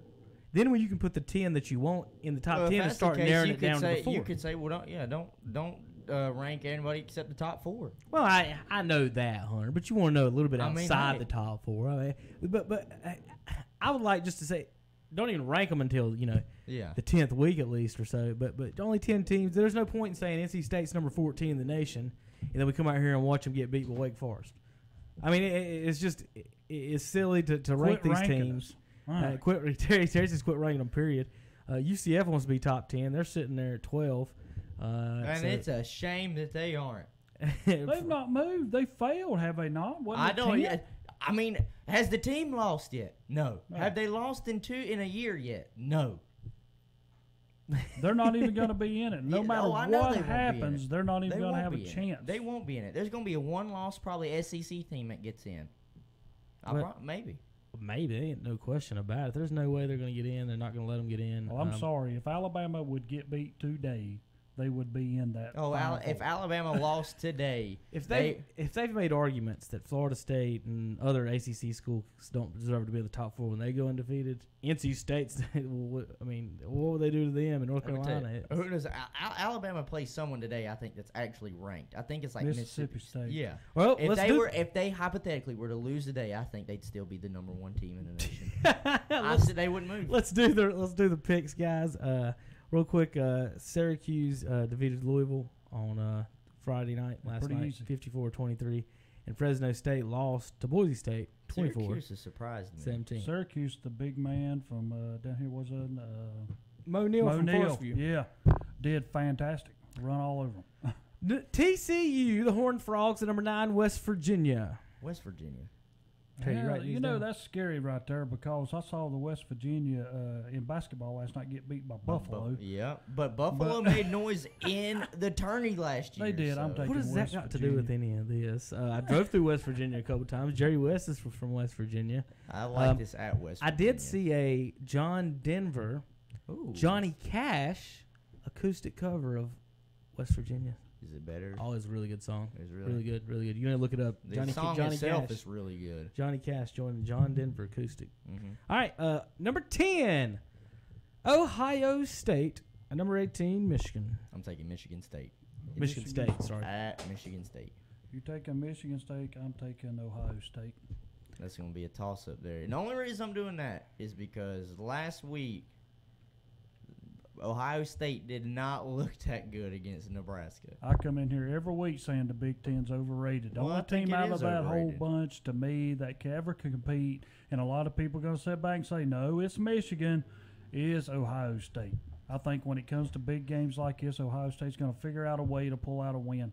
You know, nobody thought that they'd lose at Purdue. Lost to Purdue they and did. then almost lose to, what is it, like a 2-win Nebraska. Yeah. Like, I mean, they've looked shaky past 2 weeks. I'll take the home team. No, I'm not taking Michigan State. I take Michigan State sometimes, but the past year I've just not been too thrilled with them. Ohio State and West Virginia, those last two for me, Terry, if you're going to write those down. Navy at UCF. Does the midshipman pull the upset? Not today. No. Not today. South Kakalaki in the swamp. UCF? Yeah, UCF. South Kakalaki in the swamp, number 15 Gators. I'm taking Florida. Florida, they did not do any good for me last week. They lost to Missouri, but I will never pick the Chickens to win anything. Yeah, I don't. And it's at the swamp. Wisconsin against the Nittany Lions, number 20. I'm taking Wisconsin. Me too. Me too, because I've always said every week I come in here, Penn State's most overranked. I don't. Let's see. Penn State just got shell-shocked last week by Michigan. I don't. Big game on KTC today. North Carolina and Duke. Taking Duke. I hate to say that. Put UNC down for me. I cannot spell the other one's name without two O's. Carolina has been playing better, though. They played Georgia Tech to a tight game last week, and Georgia Tech ended up winning by 10. I'll take, if it comes down to that, I'm taking coaching. I'm taking Cutcliffe.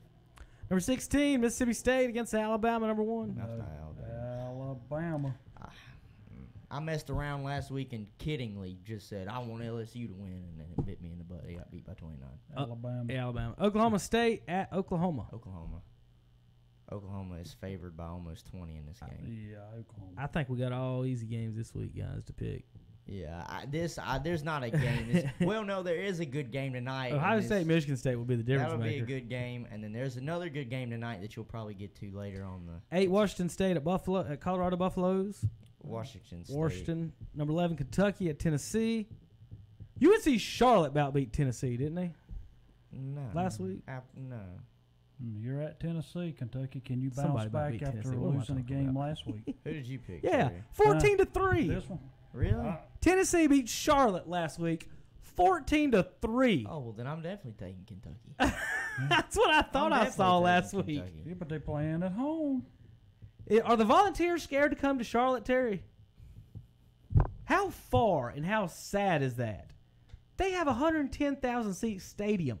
Charlotte doesn't fill up their 20,000. Well, I don't even know how many seats they fill. They got a high school stadium. They do have a high school and they stadium. just beat them 14-3. Peyton Manning, T. Martin. It is pretty sad. That's just incredible. How do you only put, unless you just went into that game saying, all right, third strings, this 14-3 is your day. to Charlotte. This is your day. Northwestern at number 21, Iowa. I have Northwestern. I always pick the purple, but I like it. Iowa's not getting beat at home, I don't think, in this situation. That's me. Iowa State. Baylor at Iowa State. Oh. That's Iowa. Tell you, we were just doing Iowa on the first one, Terry. Iowa. Iowa State. I'm still taking Iowa. I'm taking Iowa State on this one. Who are they playing? Baylor? Yeah, Iowa State. Baylor's a shell of themselves, what they used to be. Let's see. On down the line. Appalachians in Texas today. Texas State. That's for $25 if you're in Texas today. Tom Sinofani's in Texas today, watching and listening from the great state of Texas, Terry. Is he real? He's already shown me a picture. I guess he's watching us. He's texted me that he's in Dallas this week. Well, hey, he's Tom. at Cowboy store, and you know he's doing research and on the Kennedy assassination down there. And, really? No, not really, but he did go through Dealey Plaza and to the museum and all that stuff. I don't know what he's doing down there. I understand, Tom. But anyway, it's okay. When you go to Dallas, there's a lot of things to see down there. So I've been sending him all kinds of links to Kenny conspiracy theories and videos and stuff for him to watch while he's down there, and so he can question the people who are telling him these fake government stories from down there. So I'm trying to feed Tom the info, the questions to ask. Just have a little fun with him down there in Texas. So what's good about it, Terry? For the first time ever, and Tom didn't know it when he went to Texas, he'd be able to watch you in high def on your own camera. Wait, he Tom, should already be you got doing your that. own camera, hey, And you're repping Dallas. and he's got his cowboy shirt. Burn So it. maybe Tom's got it on in the hotel room there in the lobby, and everyone's just watching us right now. Hey, so everybody in America Dallas, should be Texas, listening. if Jerry's listening, or Tom, you see Jerry, tell him Tony's way better than Dak right now. Maybe even left-handed. I don't know. We'll talk about that in just a minute. All right, let's finish the going down through the the games. All right, Hunter. There's the game. Does the Bulldogs hold on and beat the Auburn Tigers? Absolutely. Now, $123 tickets. Now, Georgia is 13.5-point favorite. I have Auburn covering that, but it is at home. Georgia's at home, but I have Georgia winning. $123 to see Georgia stomp the Tigers. I got Bulldogs. Notre Dame, number 3, hosting Florida State. Irish across the board. Notre Dame. Will there be an upset in Massachusetts today? Remember, there was a few years ago where Boston College didn't even win a game in football and basketball. They're now number 17 and host number 2, Clemson. They got a good running back. I was watching one of the networks the other day, and they said Boston College better hope for Boston weather. That's the only reason they would keep this close with Clemson. I have Clemson winning, but I think that Boston College is good enough to cover. Yeah, I got Tigers too. All Tigers. All right, speaking of Tigers, the LSU Tigers in Arkansas hunting them pigs. Arkansas is awful. You got to take Arkansas? No, I said they're awful. I was getting LSU. ready to say I was going to help you. Longhorns going against the Rambling Wreck of Texas Tech today. It's funny. It says it's at Texas Tech. This is a neutral field game. It is at Jerry World. So I think that'll come into play. You can watch that game for $77. Or for free on television. TV. I think, but shoot me, this is going to be one of those I'm going to take crazy. I'm going to take Texas Tech. I'm taking Texas. I got Texas Tech too. The Burnt Orange, they like to choke like dogs sometimes. All right, real quick. Yeah, they messed me last week. Both of you give your top 4 while I get prepared for our next break. Top 4, Hunter. All right. Who's going to the playoffs? Number 1, believe it or not, I know this is going to be hard to grasp. It's Alabama. Imagine that. Even if they lose, it's Alabama. Forget it. I've got the same thing, Alabama. Number 2 for me is Michigan. I have Michigan at 2. Number 2 for me is Clemson. They've proven themselves week in and week out. Well, I think Michigan has as well. Besides the early season loss. Other than that, they've just gotten better. They've gotten better. Number 3, I will have Clemson. I will have Clemson at 3. And I've got Michigan at number 3. So we just flip-flop. Yes. That's all it is. And number 4, it's funny because, they do the college football rankings on Tuesdays, and I was at a bar on Tuesday night, and I looked up there, and I told the guys, because they were getting ready to announce them, I said 1, 2, 3, and 4, Alabama, Clemson, Notre Dame, Michigan. And guess what? That's what it was. So number 4 for me is Notre Dame. I'm just flip-flopping them down towards the end. And you know what? That's who I got. Number 4. All we did was flip Michigan and Clemson. That's all we did. But they've been the most dominant teams in college football so far. And I think the problem with Notre Dame, a lot of people need to look at them defensive-wise. They're very strong.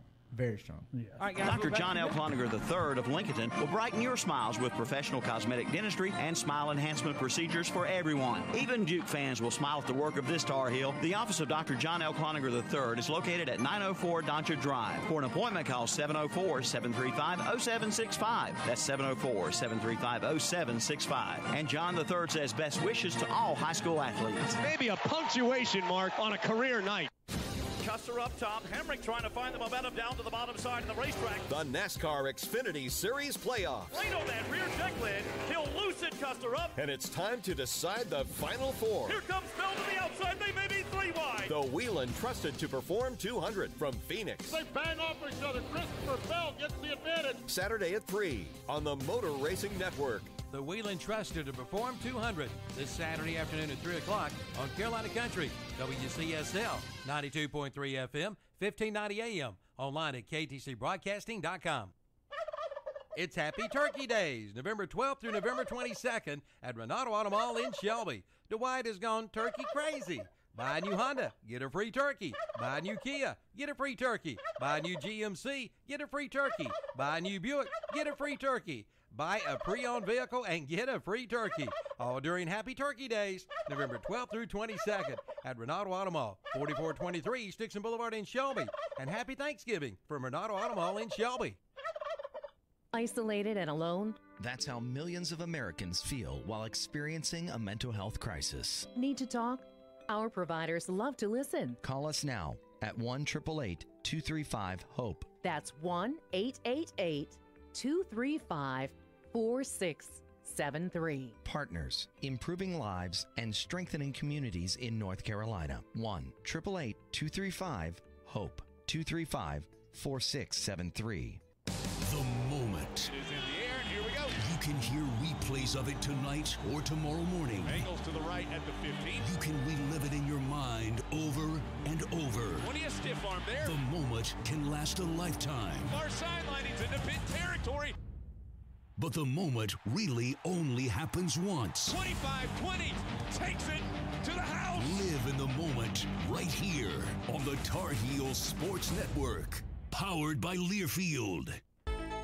Bill Shuford Heating and Air and American Standard presents the American Standard Set the Standard event.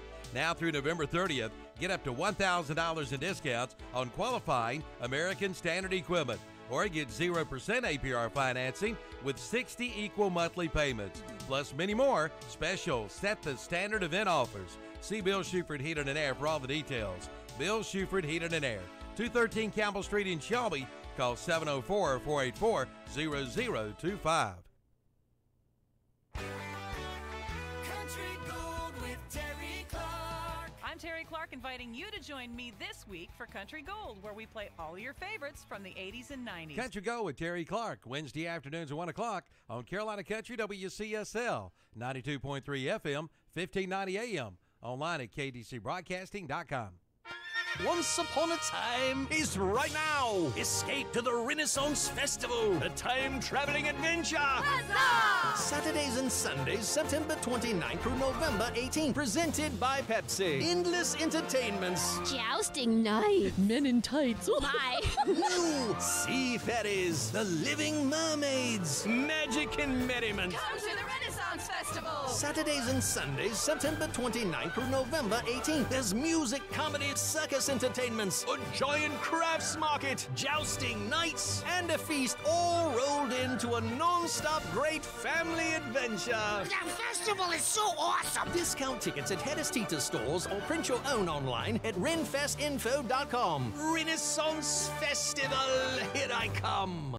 Cakes and cookies, toys and gifts, Christmas at your fingertips. It's the shopping event of the season, the Southern Christmas Show, November 8th through 18th at the Park Expo and Conference Center. Join us to celebrate a fashionable Christmas with Manhattan-inspired holiday window displays, and shop hundreds of booths to find one-of-a-kind gifts for everyone on your list. Buy tickets online and save at southernChristmasShow.com. Let's go to the Southern Christmas Show.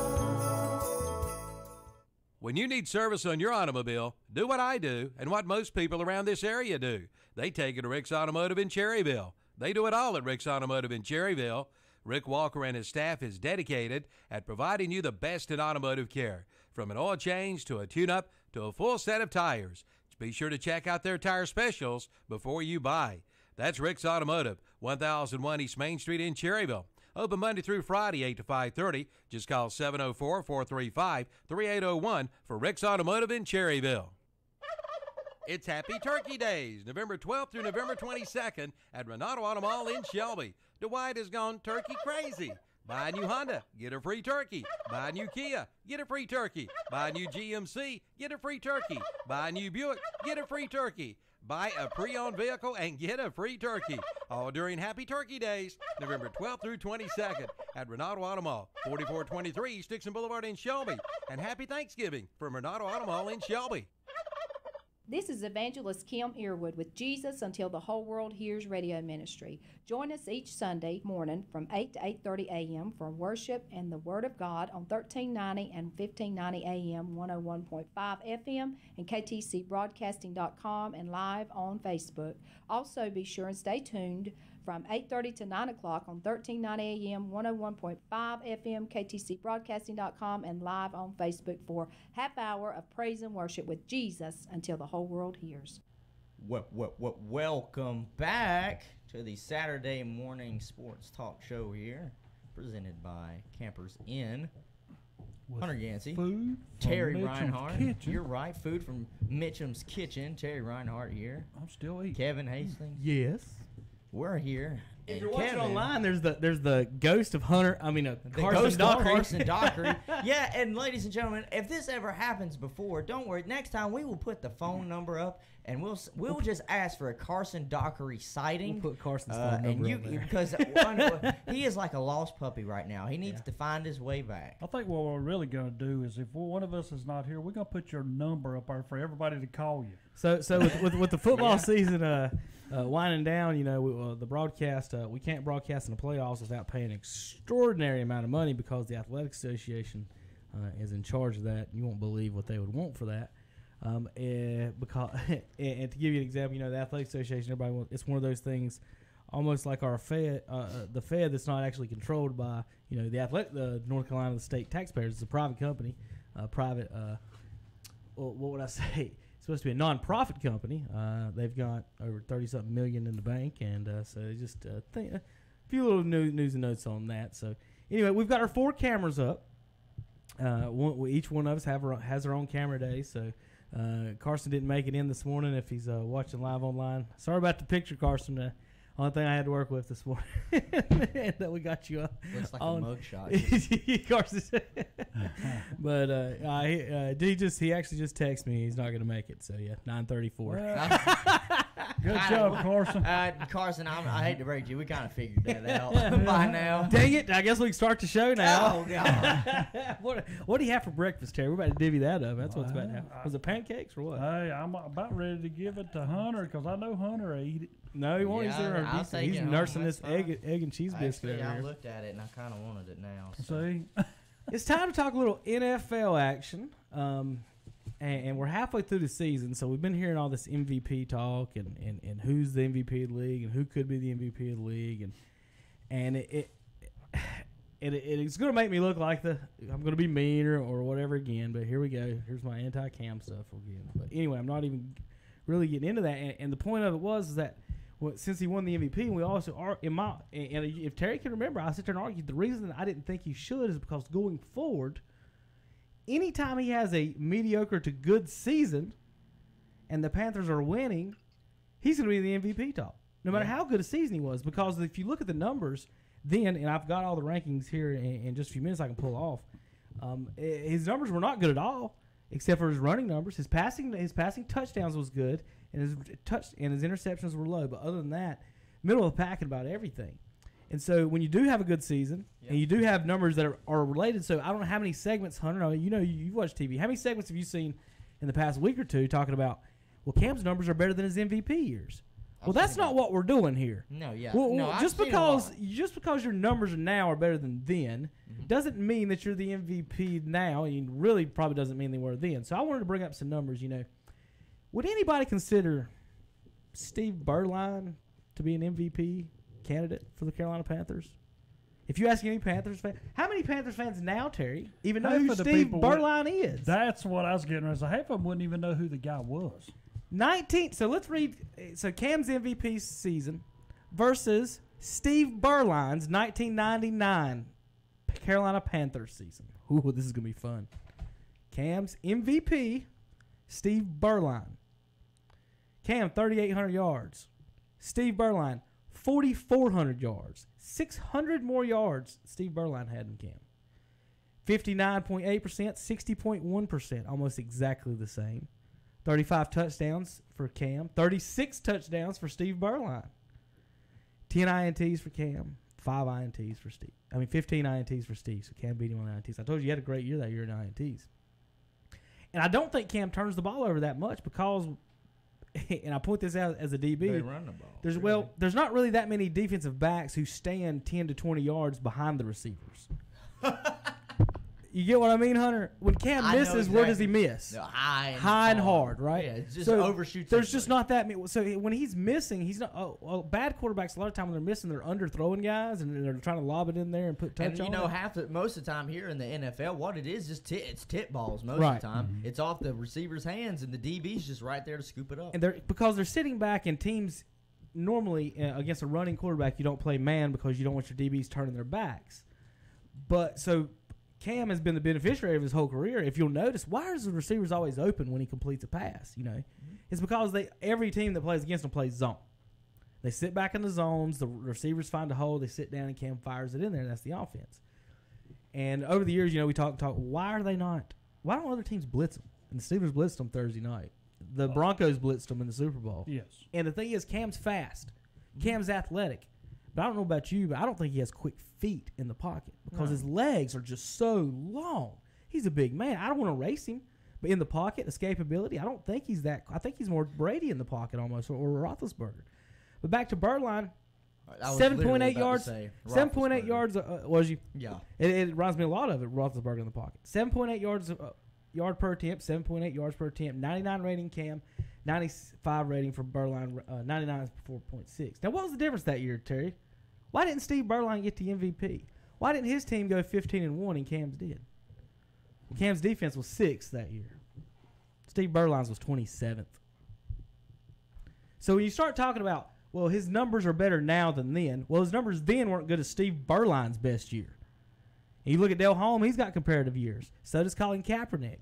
So be careful comparing old years and old stats on something that wasn't that isn't even close comparative now, and then you go back and look at Cam's stats then, they probably might not even should have been MVP then, but he got it 15-1, and we renamed it the MVP that year. Terry, remember on the Saturdays, Hunter, we renamed it whatever quarterback's on the team with the best record award. Yeah. It was one of those games Thursday, and this is how I look at it. Cam's defense did not show up. Plus, he helped. Right. I'll put it like that. Mm-hmm. He helped the situation. And when you are an elite quarterback, and I'm going to put people in this, and people are going to say, oh, no, here we go. Peyton Manning, Tom Brady says, okay, we're going to be in a shootout here. So I'm going to have to outscore you because my defense is not out here tonight. I have to do it. And they produce. Even when I go back when Peyton Manning was against Tony Romo, that game ended up being 50-some, 40-some. Tony Romo produced. Because they had no defense, and his defense wasn't even good. 51-48, Terry. We always will 99-point game. I'll never forget that game. And then I went and looked at it, and the stats were Romo had 5 touchdowns and 1 pick. And then people remembered the pick. Well, Terry, I'm glad. And Terry said that. And Thursday night after that game, I went online and started looking at articles. I found 5 different articles that the headline said Tony Romo late pick dooms Cowboys, or Tony Romo's interception ends the game. And he scored 48 points. So if he scored 5 touchdowns and threw 1 pick and lost to a team that scored 51, Cam throws 1 pick and only throws 2 touchdowns to a team that scores 51. Whose fault is it then, Terry? Because if it's Romo's fault when he scored 48, is it not Cam's fault when he only scores 14? No, and that's how I look at it because my whole deal. I just want to know what rules are we going by. And what I want to know is this: you got to remember, Pittsburgh's defense leading up to this game had not played good at all. No. They had let up so many points that they basically every game Pittsburgh had played was a shootout. They knew the only way we're going to win this game is we just have to outscore the other guy. So, and nothing really changed on offense. It's not like because everybody said, "Oh, North Turner's going to make a difference." Well, he has. He's gotten Cam's completion percentage higher. Because they're running a lot of shallow routes. He's not letting all shallow routes. It's all shallow routes. And the thing is what was that offense last night? You got to understand, Cam Newton is, people don't want to admit it, but Cam Newton is limited to what he can do as a quarterback. Now, granted, he has got the second aspect that a lot of people look for in quarterbacks now, and his escapability and his ability to run. But when it comes down to just standing in the pocket and delivering the ball, the key word I'm about to say is accurately. He is limited.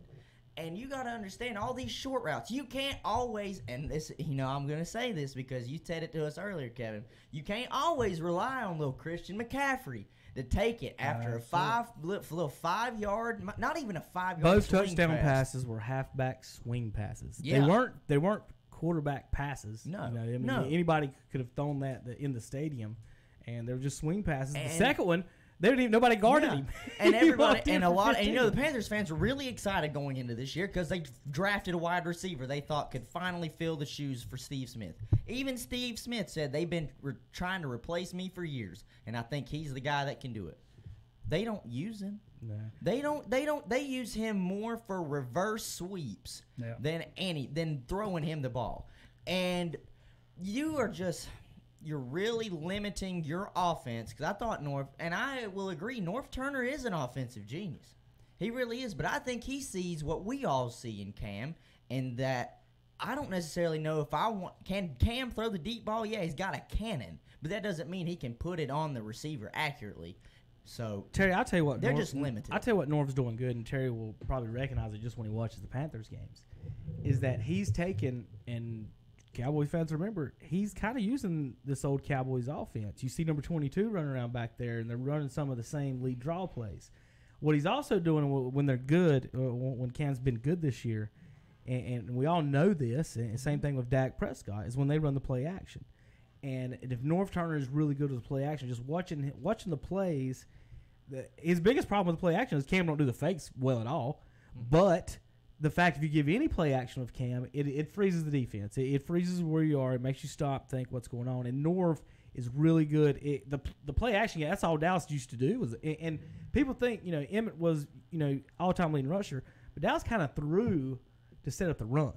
They threw first to Michael Irvin. They threw Michael Irvin and Novacek on first down. Then Emmett Emmett would get second and third a lot of times. But going from that, talking about the MVP candidates and stuff, I want to just remind people, what we was talking about, comparing Cam then, now. So that was his MVP season. Now, then you say, well, this year he's playing better. Okay, let's say he is. Mm-hmm. So I went through 13 NFL quarterbacks that I randomly picked. Some that everyone would say they're the best quarterbacks in the NFL. Some would say they're bad. Yeah. So I went down. I want to say this. I'm not a Cam Newton hater. No. He's probably a great dude. Absolutely. I love what he does for the kids and for the community. I think he's a great guy. But I just want, and I'm going to just put it like this because I'm not a Panthers fan. But I want certain, because it's not all Panthers fans, but I just want, this is why we talk like this, I just want people to be realistic. That's the word. Yeah, that's the word. The word realistic. I know what it's like to think one of your players on, like the player on your team is the best thing since sliced bread. Well, here I am, a Washington fan, and I am so critical. I say, I don't think Alex Smith is better than Kirk Cousins. I don't think he is. I'm critical, and I know, and I don't just hold a player because they're on my team to such a standard.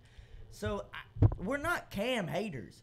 We're realists right now. Yeah, and I'm the same way. When they had the defense and they went to the Super Bowl, his defense kept him in that MVP hunt. His defense should have got the MVP. I wanted Michael Vick to win MVP in the Super Bowl. I wanted Cam to. Based on their abilities, and I think we saw, and this the young crowd. I know, Hunter, you ain't going to get this, but watching Jordan go from where he went to some point, and then we always go why he's the greatest. There's a switch at some point. Michael Vick never reached that light switch. Cam has the ability, and we thought maybe he could. Is he ever going to hit that switch? And that's where he just takes over everything. Exactly. You've got the ability. At some point, you've got to change your game to make it to where.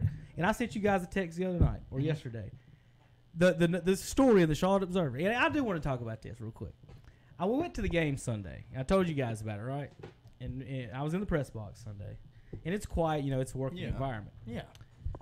If y'all don't think these reporters are biased as crazy, they are. They are in. We've got an ad going across our computer right now. That's what if I was going to draw a picture of the reporters in the press box, of any time Cam did anything, there were hearts flying up in the air around us. Yeah. I mean, it was so the kid for Tampa got in the guy's face and got the penalty after a play. Yeah. They were like, "How dare he!" And then the next minute, Cam's waving the ball and somebody like they're giggling like little girls or something. Oh, I know. I was working with a media group and I was there at the home games in 2016. And I agree with you. When I was in the press box in 2016 for like their home games till like Christmas time. Oh, they'll say we got to keep our journalistic integrity. Yeah. I'm like, Cam will see you after the game. So there was a story come out this week. I texted you guys yesterday. The picture was one of these writers wrote a story about, and this the quarterback Terry of the football team is in charge of the practice music playlist. Oh yeah. I've seen that. How much time and effort? I know it's not hard to make a playlist, but as a quarterback, Romo got dissected for going to Mexico for 2 days on a bye week. How much time does it take to get a swaggy cadence? How much time does it take to practice to get your playlist down? Well, Tuesday we're going to listen to this, and Wednesday we're going to listen to that. How long do you think Cam Newton is at the tailor getting all those suits fitted on him? How many? And in all that time he's spending doing that, not once is he working on not throwing off the back foot. Oh yeah, he's back still. To this day, you would, and that's what I was hoping. I thought North Turner can come in here and only change Cam Newton's throwing motion. And I've said this all the time. I don't think Cam Newton's coachable. We talk all the time about leadership in this country, in this world. Who's leading us? What's leading us? And the quarterback is leading the wave during the practices, and he's in charge of the playlist. The quarterback. I just want to say the quarterback. So I went through and pulled out all the quarterbacks this year. Who's doing good, bad? People will say Eli Manning is bad. Bench him. Yeah, I agree. All right, people say that all the time. So I went through yards per game, completion percentage, yards per attempt, touchdowns, and rating. Yeah. The 5 major categories of quarterbacks. So if you ranked 1, 2, 3, 4th, and 5th in those 5 categories, add them up, you got a 13. I think that's the math on that. Or 12, whatever it is. So you understand what I'm saying, Terry? I'm with you. So if you add all up your rankings, the lower it's like golf. The lower the number, the better, right? Yeah. I looked up 13 quarterbacks. Here's 7 of them who add up to in the 30s. Pat Mahomes is number 1, 26. Yeah, he's special. Matt Ryan's number 2, 27. Let's see. Number 3, Jared Goff, 32. Mm-hmm. Number 4, Ryan Fitzpatrick. Fitzmagic this year ranked 6th in yards per game, 9th in completion percentage, 7th in yards per attempt, 6th in touchdowns, 6th in rating. And he's we're just going to 4th. stick him on the bench because Winston's coming back. Remind me. Remember what I said. Of all those stats added together, he's the 4th best quarterback in the NFL. And next year, will he have a job starting, Terry? No. The league is so weird about quarterbacks. This is just the craziest thing ever. All right, 5th. All right, let me jump up. Drew Brees. He's 5th right now, having a great season. He's 11th in yards per game, 9th completion percentage, 7th in yards per attempt, 6th in touchdowns, 1st in rating. I'll say it right now. If it wasn't Todd Gurley for me for MVP, if it was strictly a quarter, because you know how it's been. Why is it Gurley over Brees right now instead of Brees? Because Brees. That's what I was about to say. If it was quarterback, I would put Brees as my quarterback to choose. God, he's having a great year. Brees beat the Rams already and Gurley. Mm-hmm. And the only game that the Saints lost, how many points did he score? Do y'all remember? There was a shootout with Tampa Bay. It was 40. 48-40. Let's not forget this, folks. The Saints have lost one game, and they scored 40. First game of the year, too. And other than that, they've been on, 7 or 8 game win streak. They scored 40 and got beat. 6th, Phillip Rivers, Terry. 7th, Kirk Cousins. Yeah. 8th, Russell Wilson. And that's where I stopped it there, so we started getting in the middle of the pack. You want to know why I think I have Todd Gurley over Drew Brees right now? It's because Todd Gurley is still on pace to break LaDainian Tomlinson's touchdown record in the NFL for rushing this season. I'd rather see running backs. I think that would be a pretty great accomplishment because I know how great that LT is. Not right. I know Lawrence Taylor, but that LT. So where's Cam in all this? Well, folks, if you add, he's 24th in yards. Completion percentage is 9th, his best of his career. Yards per attempt, 24th. There's that dink and dunk. Touchdowns, 15th. Rating, 10th. Hasn't thrown that many picks. Again, it helps his rating on that one. Dink and dunk. So his total, Terry, remember this number, 79. Okay? You remember 79. I'm not going to name the quarterback, but I'm going to read these numbers. Hunter, Add them up for me. I can't do math. You can't do math? Okay, if I'll you do have it written to the side, just go yards ahead. ninth. Yep. Completion percentage 6th. Yep. Yards per attempt 14th. Yep. So that's 29. Touchdowns 26th, 55. Rating 22nd, 79. Well, I did the math wrong. That was 77, then 79. But that number is 79. Same number as Cam. Same number as Cam, 79. Yeah. Name that quarterback. Give you 2 guesses each. I think Who's having the exact same season as Cam Newton? I think I saw it, but I don't know. I saw multiple names on there. Is it Eli? Yep. Eli Manning. Eli Manning and Cam Newton have the exact same rankings and passing on everything. We talk every day on here. You watch any channel on they're talking NFL. They want to bench Eli. They want him to retire right now. You talk any channel, any TV. Ryan Fitzpatrick ain't no good. Get rid of him right now. His offense right now is, I think, second in the NFL. I just printed off down the hall. But the defense is dead last, giving up 34 points a game. You can't win a football game giving up 34 points a game. And they're what, 3 and what's Tampa's record right now? 3-5, and they're giving up 30 points a game. You got to look probably who Tampa Bay has played. You got to look who they played. They played Carolina, and Carolina beat New Orleans. Yeah, I mean they beat New Orleans the first time. Do you think they're going to beat them the second time? They beat the Eagles. I don't think so. They've lost to the Steelers playoff team, Bears playoff team, Falcons. They're on the edge of the playoffs, 1 game out. Bengals playoff team, Panthers playoff team. So Tampa has lost to. They've played almost all playoff teams except the Browns. The Tampa Bay Buccaneers have played Saints, Eagles, Steelers, Bears, Falcons, Browns, and Bengals and Panthers. All of those are 4-4 and better except for the Browns. Yeah. They've only played 1 team against losing records this year. Now, let's compare that to the Panthers. Who have they played this year? They're 5-0 at home, 1-3 on the road. Mm-hmm. They've played 2 teams with a winning record, Terry. I just read Tampa. They've only played 1 team that doesn't have a winning record. So Tampa at 3-5 has only played 1 team that doesn't have a winning record. Carolina at 6-3 have only played 3 teams with a winning record. You know what the record is in those 3 games, Terry? 1-2. So when the Panthers play a team with a winning record, they're 1-2. That one win. The other team's quarterback threw 4 interceptions in that game. Cincinnati Bengals. 31-21 victory. So need to look at who people played. Redskins are in first, game ahead of the Eagles. Yep. You guys have been decimated by injuries this past week, it seems like. Our offense. Can y'all hang on? Is this division going to be 9-7, guys? 9-7. I had a Redskin fan was telling me this past week, said that y'all were down to bring in a defensive end over, or defensive tackle over to have to play offense. Yeah. I mean, because your whole line's gone, and I'm talking about done for the year. And they're 5-3. Yeah, I know. And this could turn into 5-11 real quick. We play offensive firepower, or tomorrow Fitzpatrick. Yeah. We play now. Luckily, Tampa Bay's defense, like he said, is last. So can we score on them? Yeah, but this is why I say they don't tackle anybody. This is a true fan right here telling you. I want Kirk Cousins back over Alex Smith because I know what Alex Smith is going to get me. Dink and dunk, just like Cam Newton. We might score 14. He's starting to feel like a Romo Dak situation. We might score 14 points because our offensive line is so bad I can't guarantee that Adrian Peterson is going to have any daylight to run. And you're playing a team that can beat you down the field. Yeah, and that can score. Now, our defense is good. I think we might have the best 2 safeties in football. Ha-Ha Clinton Dix and DJ Swearinger.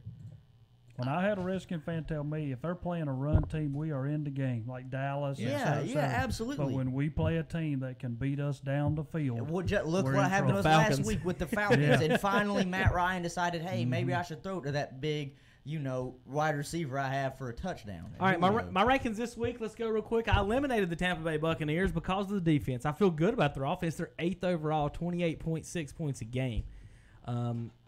They're giving up 34 a game, like I said, dead last. Yeah. Detroit 27. Here's the teams on the chopping blocks. They could be kicked out next week, guys. Detroit, Jacksonville, and Dallas, all 3-5.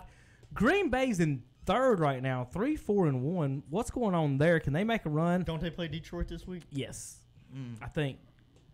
Actually, no. No, they play. Here it is. Packers Chicago. plays the Dolphins. They host the Dolphins. Yeah. Speaking of which, Dolphins are my 18th team. Packers are 19th, so they're playing each other. Loser leaves town. Miami's 5-4 though overall. neither of their offense or the defense is good, but they've been playing some pretty bad teams. They're 24th and 19th in offense and defense, respectively. Falcons at 17, 9th overall offense, 29th in defense. A lot of these teams are like this. Tennessee's just the opposite. First in defense, okay, 29th in offense. Terry, these next 4 teams are out of the playoffs right now. We never see this when we've done our leagues. Listen to the defensive numbers. First, second, and both are tied for 5th, and all 4 out of the playoffs right now. You got your number 1 and number 2 defenses out of the playoffs right now. Who are those? Tennessee, 4-4. Baltimore, 4-5. Are your number 1 and 2 defenses. Seattle and Philadelphia got the number 5 defenses. They're my 14th and 15th ranked teams on the season. That leads us to the playoff teams.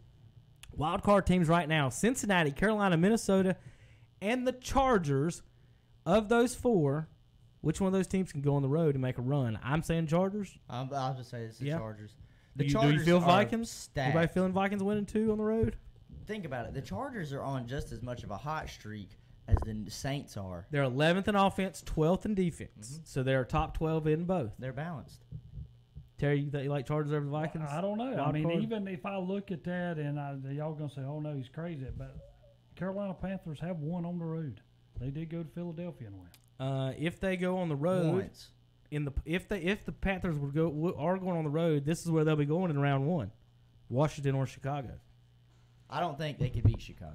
Washington. I don't think they can beat Chicago. I don't think they can Washington beat is Chicago. 25th in offense, And 9th in defense. Chicago, here's your Chicago numbers. Y'all just both said that. Yeah. The best team in the NFL, if you add the offense and defense together, guys. Yeah. 6th on offense, 29 points a game. Nobody knows that. In defense, they're 4th with Khalil Mack in the game. And let me tell you, what's so funny, and this circles back to Cam Newton. Colin Cowherd, I saw him about 2 weeks ago. They were talking about Cam Newton's stats and how he was looking. And he had, like how you did with Eli, had hidden player stats up there. Mm-hmm. And guess who the other quarterback was? And they were eerily similar between Cam and that other quarterback. Who dat? Mitchell Trubisky yep. of the Chicago Bears. Yep. And look at the difference. And you want to know why they're having so much success? 1, I think Mitchell Trubisky is better than what people give him. 2, he's got an offensive-minded head coach, so that helps him out a lot. But it's the same thing we said about Carolina. Their defense. The Bears' defense is good enough to take them far. Yeah. All right, 6 wins in a row. The Houston Texans now, guys. They are now 7th in defense, 21st in offense, though. They get that offensive going. Which is strange because of how much firepower they have out there. How much better before the season started, and maybe even after the first 2 weeks, we thought the NFC was so much better than the AFC. Look how it's turned around. AFC, the top 4 teams: New England, Kansas City, Steelers, and Texans, and then the Chargers are 5. That's pretty strong. You're looking at a second round in the AFC that's going to be fun in the playoffs. Yeah. I got Rams 4, Chiefs 3, Saints 2, and the Patriots 1 until someone knocks them off. Just can't do it. I've got the Saints to win the Super Bowl over the Patriots, actually. So my 1 and 2 teams have just slowly risen to the top on that. I don't want to get into what I picked to get in the NFC Championship game. AFC Championship game, I had Chargers and Patriots. NFC had Giants. Thanks, line. Terry, some quick stats off the phone before today. Kevin Cobb still has 16 starts for the Philadelphia Eagles, 3,400 yards, 18 touchdowns, 16 picks. Dak Prescott last 16 starts, 3,100 yards, 16 touchdowns, 14 picks. He's up in Kevin Cobb land on that. Let's see. Had some other fun stuff on the news and notes. The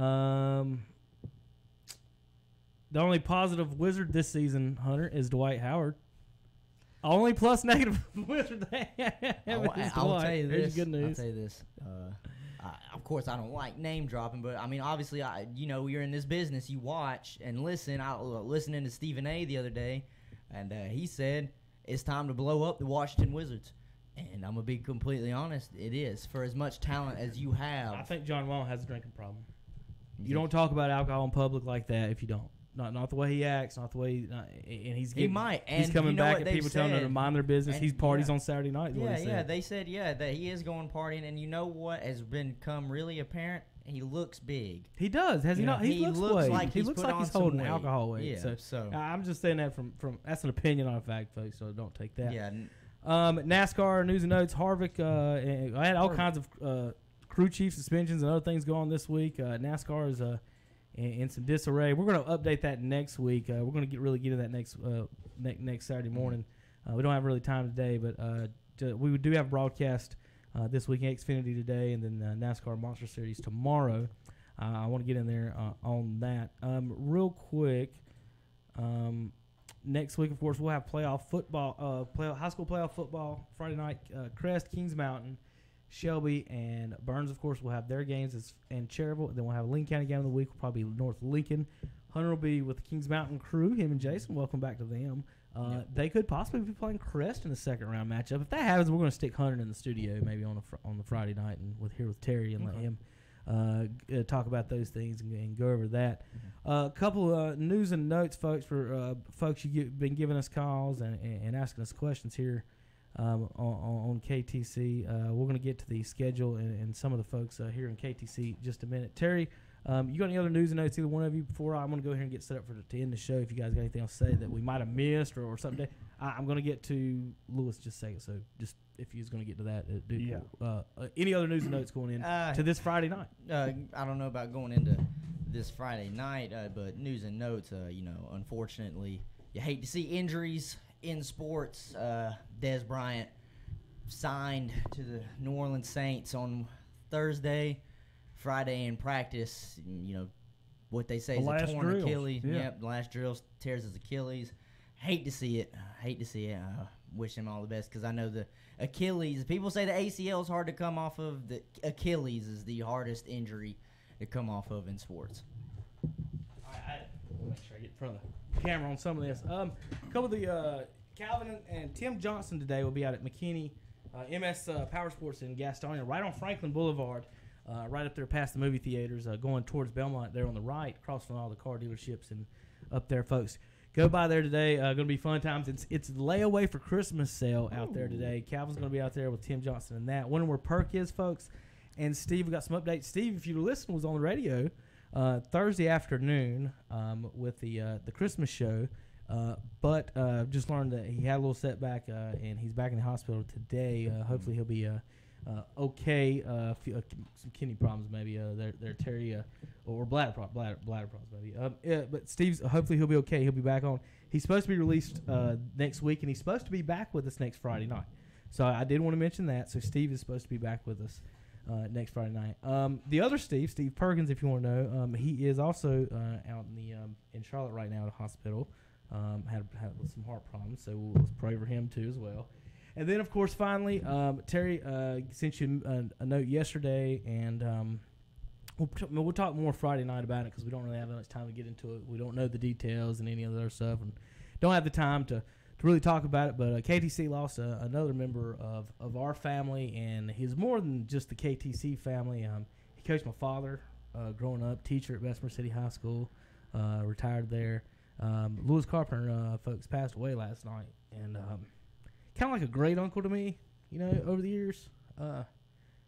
Called the other night. I made him mad at me because I told him we just messed with him on the phone and it got him all fired up. But Louis loved high school sports, Terry, and people like him is the reason we do kind of the things we do. Is people that care about it.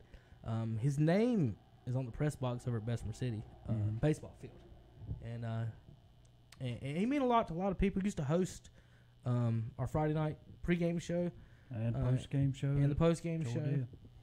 When we go ahead, Terry. Yeah, when we did this, Louis,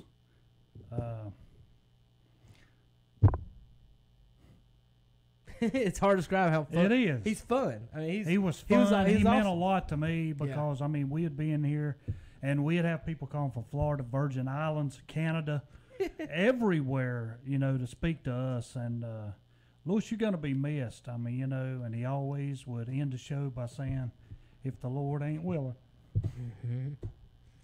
The creek don't rise. We'll be back tomorrow, right? So we just wanted to say goodbye to Louis. Maybe next week we'll talk a little bit more about him. But he did mean a lot to a lot of people. And he just, the love that he had for the kids and the sports, it makes high school sports. Some people you're going to miss, and he's one of them. He is. We didn't mean to get teared up this morning talking about it. But we're gonna pull up some clips, Terry, for you Friday, so you guys can play and just listen to some of the fun things he had to say. But oh, it's tough. It's tough, man. I mean, because Lewis meant a lot. Anytime Lewis needed, I would call Lewis if I could not get a Bessemer City score. He always knew somebody who was there. They could get it, and he kept up with us even when he wasn't here. Related to a lot of people over in Lincoln County, yes, too. He did. Like, it's not just Bessemer City. He touched a lot of folks. There's a lot of people over, his family and everybody over there. Our thoughts, prayers, condolences to him. Yes. And the family and stuff. So I'm going to get over here and start the commercials, Terry. Next Friday night, the teams will be covering, Terry. Yeah, next Friday night, don't forget all of your Cleveland County team, Kings Mountain, Crest, Burns, Shelby. We got all them. We'll be covering Cherryville, and we'll also have Lincoln County Game of the Week. And, Hunter, you're doing a great job over at Kings Mountain. Appreciate you doing all of that. To me, I like you on the sideline, too, because you put an in-depth talk about what's happening down there, and you're seeing it eye level. Yeah. But, for all of us, again, Lewis, our prayers and our thoughts are with you and the rest of your family. We're going to miss you here, young man. Yep. Well, next Friday night, we know where he'll be listening from. He's probably already found a baseball field to hit fungos, too, and hit some baseball somewhere up there. But, as always, hug, kiss your loved ones. You never know when you might not see them again, and things happen. So that's been Saturday Sports Talk here on KTC Broadcasting. I want to thank Terry Reinhardt. Terry, this our schedule here today. Don't forget Calvin and the gang free lunch, and go test drive some ATVs out in McKinney, MS Power Sports in Gastonia. Today we'll have Duke, North Carolina, 11 a.m., Clemson at Boston College, 7 p.m., and then we'll have NASCAR Wheeling Truster Performance 200, 3 p.m. Tomorrow we've got NASCAR races at 1:30. Duke versus Army West Point. What is it? Y'all know what that is? They play. I guess they play tomorrow. That's basketball. Basketball. Okay. Yeah, basketball. All right. I was about to say weird. Hornets and Detroit's at 3:30, and Cowboys and Eagles Sunday night, 7:30 p.m. Terry, and we'll talk about your Cowboys, and they might be out of the playoffs after Sunday night. We'll talk about it's that all next up to week. them, man. They put themselves in that spot. Either you win and you're in it, because if Washington would win and you'd be 2 games behind Philly, 3 games behind Washington, you're not going to make that up. Yeah. So, you put yourself in the spot, you got to have something happen. And this past week was the first time I've heard Jerry Jones come out after Garrett said, hey, we had some positive things, and Jerry Jones come out and said we had nothing negative, nothing positive. All right, we got to go. We'll see you next week, KTCBroadcasting.com. It's the Layaway Santa Sale this Saturday, November 10th at MS Power Sports in Gastonia. I'm Calvin Hastings. Join the boss as we broadcast live during the Layaway Santa Sales event at MS Power Sports in Gastonia. MS Power Sports is offering free layaway on motorcycles, side-by-sides, dirt bikes, four-wheelers, everything you need to have fun. Offer good now through Christmas. Let MS Power Sports help make your holiday more fun than ever. And join the boss for a live radio broadcast from 10 a.m. till 2 p.m. We'll have free hot dogs, chips, and soft drinks. Plus, register to win some great prizes, including tickets to see the Charlotte Hornets, a $25 gift card to the Scoreboard Shop in Gastonia, free rounds of golf at Critters Mountain Golf Course, Boss T-shirts, and more. So plan now to be there this Saturday, November 10th for the Layaway Santa Sales event at MS Power Sports, 4804 East Wilkinson Boulevard in Gastonia. Online at mscycles.com. Say, kids, what time is it? This is the 60s. Hey, JJ Wilson here, reminding you to tune in this weekend for This is the 60s, featuring the best music from the best decade and so much more. There's 60s television, movies, news, pop culture, trivia, novelty songs, interviews, deep cuts, and a whole lot more. It's peace, love, and rock and roll on This is the 60s. This is the 60s, Friday mornings from 10 a.m. till 12 noon on The Boss, WHS, AM and FM in Shelby, WLON in Lincolnton. It's Happy Turkey Days, November 12th through November 22nd at Renato Auto Mall in Shelby. Dwight has gone turkey crazy. Buy a new Honda, get a free turkey. Buy a new Kia, get a free turkey. Buy a new GMC, get a free turkey. Buy a new Buick, get a free turkey. Buy a pre-owned vehicle and get a free turkey. All during Happy Turkey Days, November 12th through 22nd at Renato Auto Mall, 4423 East Dixon Boulevard in Shelby. And Happy Thanksgiving from Renato Auto Mall in Shelby. Buy or sell at the Gaston Pickers, located at 503 Long Avenue in Gastonia. They've got it all, from antique furniture to collectibles to consignments. And they do estate auctions too.